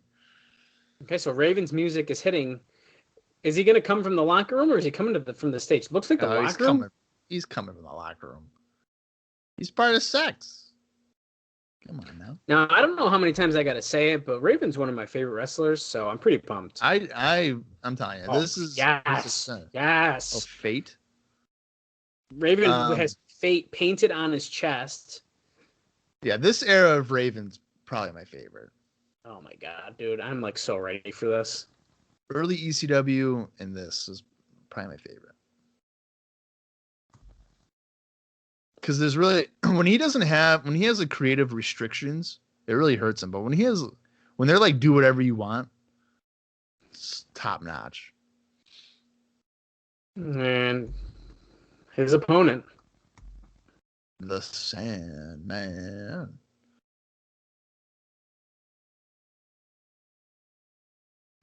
I don't mind Sandman being here. I don't mind it in this regard since there is this long history between these guys. It's not, and he's not Larry Zbyszko who's like 50 trying to wrestle, right. You know? Yeah. So I have a question though for you. Are you a little disappointed that his first match is against a guy that he's had a history with? Would you rather have had him have a match against somebody he hasn't wrestled before? Because we probably know what we're going to get. Oh, he just did a baseball slide real quick, setting him into the railing face first. Well, so I feel like this is definitely like a safe option, which I think is kind of silly to do in a way. Like, I don't think Raven needed a safe option for his first match. You could have hyped it up for really anything, I think. If it was me, the money match is with Jarrett. I mean, I guess the good part of this is we're saving that. Yeah, I mean, I think I would have held off associating him in an ECW type of match with an ECW wrestler. I think that's a problem. Is, by the way, Sandman just took off a guardrail and threw it into the ring. So there's a guardrail in the ring as he Irish whips Raven and then gives him a drop toe hold. Oh, face right first into the guardrail. Oh, God. I'm surprised that none of the fans have tried to storm the ring now that there's no guardrailing. Oh. Now, by the way, I don't believe this is a Extreme Rules match of any kind. So, by the way, we're just going for it. Yeah, it certainly was not built up as being anything. Oh. Is he Sandman? Yeah, crotches Raven out of the guardrail and then clotheslines him off. Raven rolls to the outside. Now, the involvement of this guardrailing doesn't really surprise me because in late 2000 ECW, they loved using a guardrailing. No, that makes a lot of sense then. Yeah. Many a times has Sandman been slammed onto a guardrailing. Oh, Raven's busted open? Already. From what? I don't know, I guess. Oh, maybe when he got dropped toe hold. That makes sense. There you go. Sandman whipped into the guardrail and it's falling. Oh, did the ref stop it? No, it almost hit Raven. But now I gotta say, when you are in an arena and a wrestler grabs a guardrail, that shit's scary. I just want to say, it is. I'm scared when wrestlers start throwing guardrails. Yeah. Especially if it's Raven, a guy like Sandman. Yeah. Raven tosses Sandman into the crowd here. And it's shocking. Did he just say this is false count anywhere? I believe he did say that, yeah. Okay. Well, that's what it's we're going all the way up the bleachers here. And we are second level. Are literally 145 right now. 01, 02, 03. If you are following along here. And now they're jumping off the bleachers, it looks like. Yep. Yeah, if we're at 145, that usually means we have about 7 to 8 minutes left in the show. Roughly, yep. Yeah, the runtime's usually around 152, 153, so. Stay away from Lollipop, you son of a bitch. Don't you dare hurt her.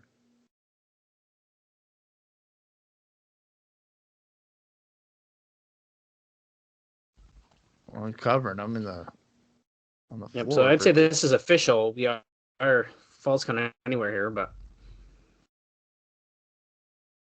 Now they're on the aisleway here. Entrance ramp. Snap suplex by Raven. That's a nice thud. Yeah. That stage is definitely doesn't have any give to it. So you're telling me the announcer's table won't break, and now you're telling me the stage won't break either?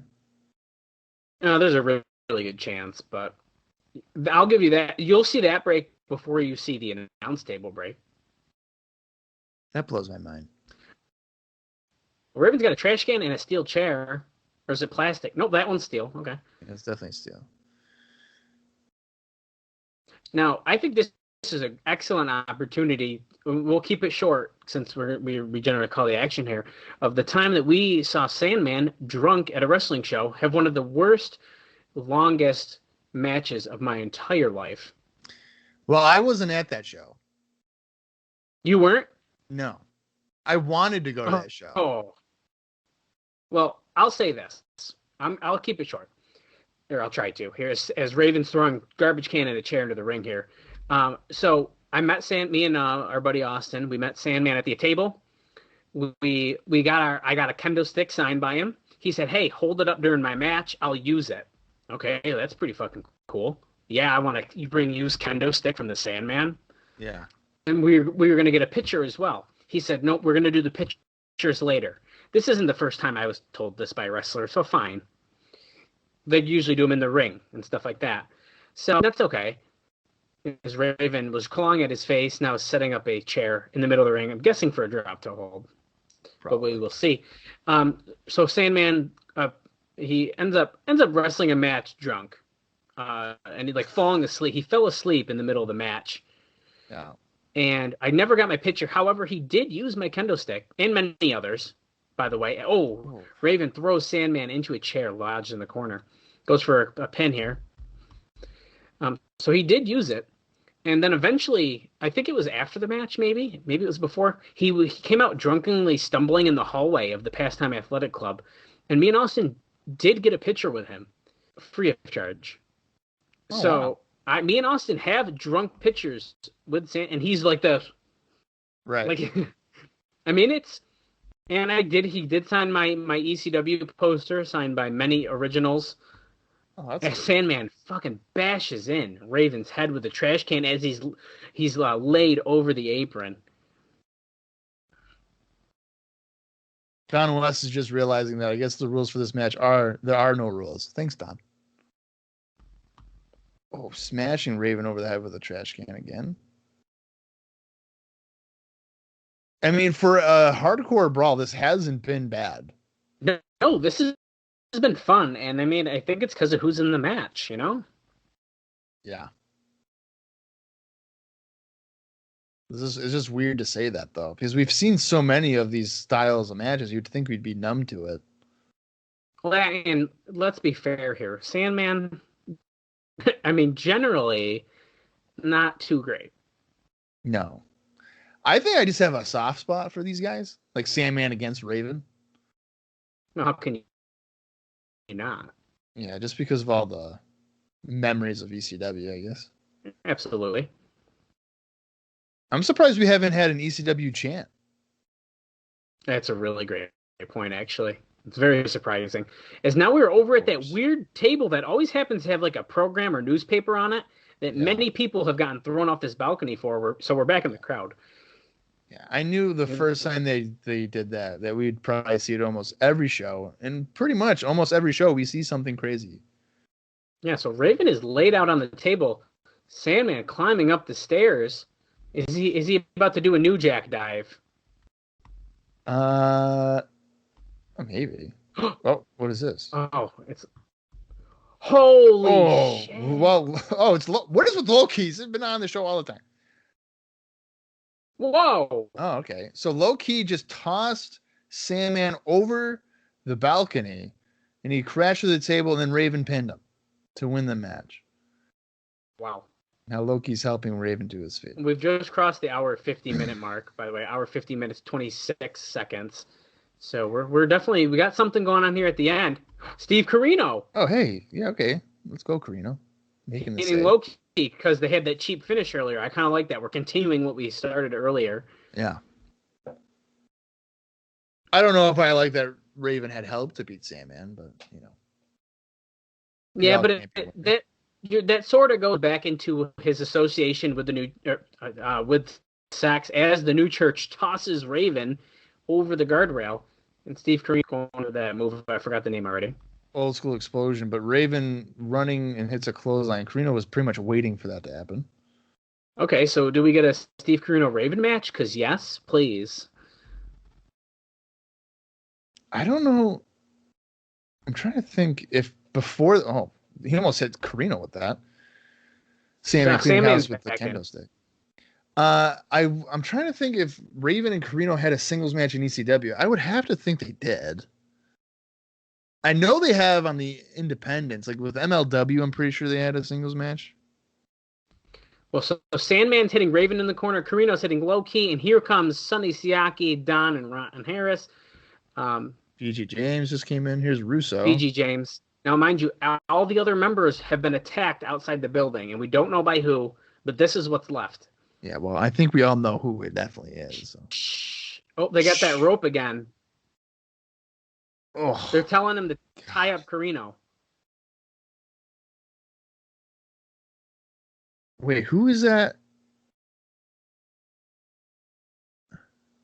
Wait, who's the? Oh, it's Sandman. I was gonna say, wait, who was that? They got Corino tied up and they got Sandman tied up. They're throwing him over the top, similar to what they did to Jarrett after the show ended last week.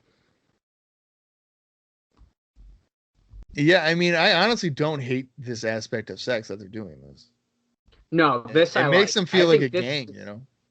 Well, this is way better than that militia bullshit they were trying last week. This works really well. Oh shit! Here comes Stone Cold Jeff Jarrett cleaning house with the kendo stick.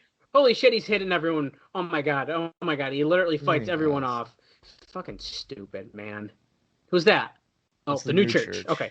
See, more believable. We have someone helping him. Fucking Jarrett literally took out every single person, though. Jarrett with the stroke. Stroke. I think that was on Don. Oh, Russo tried to use a chair, but Jarrett took it away. Styles. AJ Styles, they wrestle next week here on the show. That's a good tie-in. Yeah, now he's got a chair. What is he going to do with it? Oh, no. Oh, God. He's going to go Styles Clash on the chair? Yeah. Well, he didn't really jump on it, but... It's Jarrett. He probably said, take it easy on me, brother. Probably. And there we go. Holy shit. Wow. Going right off the air. Styles leaving Jarrett falling down here. Runtime for that was 153.41. I'm going to say that was a good show.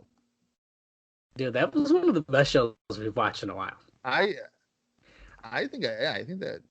Yeah, that one gets a big thumbs up for me. That was super entertaining. It went very quick. And I mean, the matches were pretty good. I mean, the only downer to me, I think, was like that 6-man tag. And even that wasn't like god awful. Yeah, I mean, I don't think there was a standout match per se. Like, there's nothing that I agree with that. you have to go out of your way to see. Well, you know what, though? Okay, if you're saying it, like, go out of your way and see, I agree. But the Sonny Siaki Kid Kash match, I thought was pretty good. Like, if we're talking match of the show, I'd probably give it to that one. Yeah, I would agree with that. And that, even like you said, I mean, that match was a lot of fun at the end of the show with Raven and Sandman. So I think there was a lot of positives in this show. And they did a good job. They did a good job at the end as well with Styles Jarrett to make sure these two are about to fight next week. We can kind of continue that a little bit. And we didn't think Jarrett was there. Well, they told us he wasn't there. We kind of had a feeling he was. But I don't know. I think they're starting to pick up on the stuff that they need to do to get us into next week's show. They have a main event that, if you're a fan, you want to watch that match. We teased what was going to happen with them, is Styles attacking Jarrett at the end of the show. Sex is still looking pretty strong with the way they're tying people up and all this, even though Jarrett cleaned house. But to be fair, he knocked out half the members outside. We got a new X Division champion.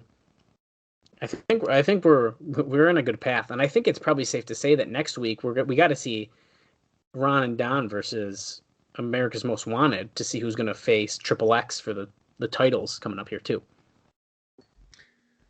Yeah, you're absolutely right about that. Maybe Jerry Lynn against Kid Kash for the X Division championship since he won the number one contendership. Absolutely. I think that makes sense. Yeah, I mean the show this week I think had a really good flow to it. I think that's probably the most important part. Nothing felt misplaced.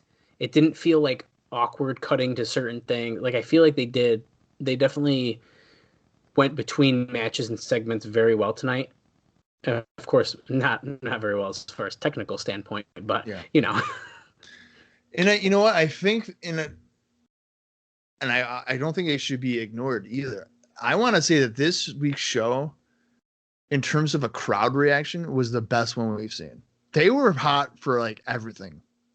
They were, and they were standing up a lot. They were super pumped. They were invested in what was going on, which is important because, you know, if you put on a match like 2 weeks ago or was it last week, Amazing Red and Jorge Estrada. I think it was like 2 weeks ago. It was just like a random match. It's like, why do I care about this match?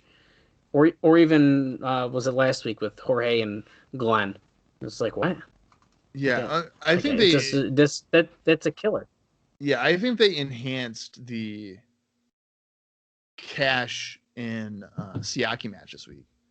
And you look back at the 6-man tag that ended 2002 with Triple X against the SATs and Amazing Red too. Like the crowd was nuts for Red on that one too. So I think I think at this point the Nashville crowd is kind of getting into it. Yeah, and I think that's going to be really fun to watch as things progress and to see how much more they're going to start getting into it. And once you watch a show like this where the crowd is excited, you're going to be more excited to watch it. Yeah. Which is one reason why wrestling in 2020 and 2021 is so difficult, because there's no fans. Yeah, and you in the companies really can't tell, what's working, what's not working. So they're just going to continue to do everything. Absolutely. I mean, I guess you maybe could find out through Twitter if you're really going to look at it, but you want that audible really reaction. Well. Absolutely. Yeah. Well, I'm feeling good, man. This was a really great episode, and I think that you and I had some great discussions as well, even before we started and during the show, and the show was good. I'm feeling good.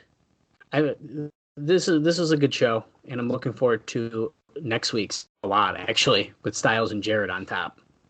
I'm really looking forward to the Styles Jarrett match. I haven't seen that match in a long, long time, so I don't know how it holds up. But I think that they've been building that up since really the first show of 2003, I think, right? I mean, kind of, yeah. They've really been hyping it up, I think. Yeah, so it's kind of about like a month and a half worth of build, and then you have to incorporate what the hell's Raven going to do?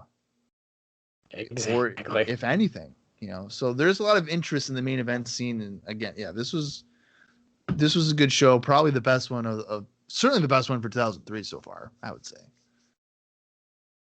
Yeah, absolutely. Well, yeah. I'm assuming you don't have anything anything one else of us say something bad. No, man, I think this was good. I don't want to screw up this. It was too good of an episode. No, I have nothing bad to say until next week. All right. So until next week, where it's Jarrett against Styles for the NWA World Championship. For Dallas Gridley, I am Bob Colling Jr. This has been the TNA Cross the Line podcast.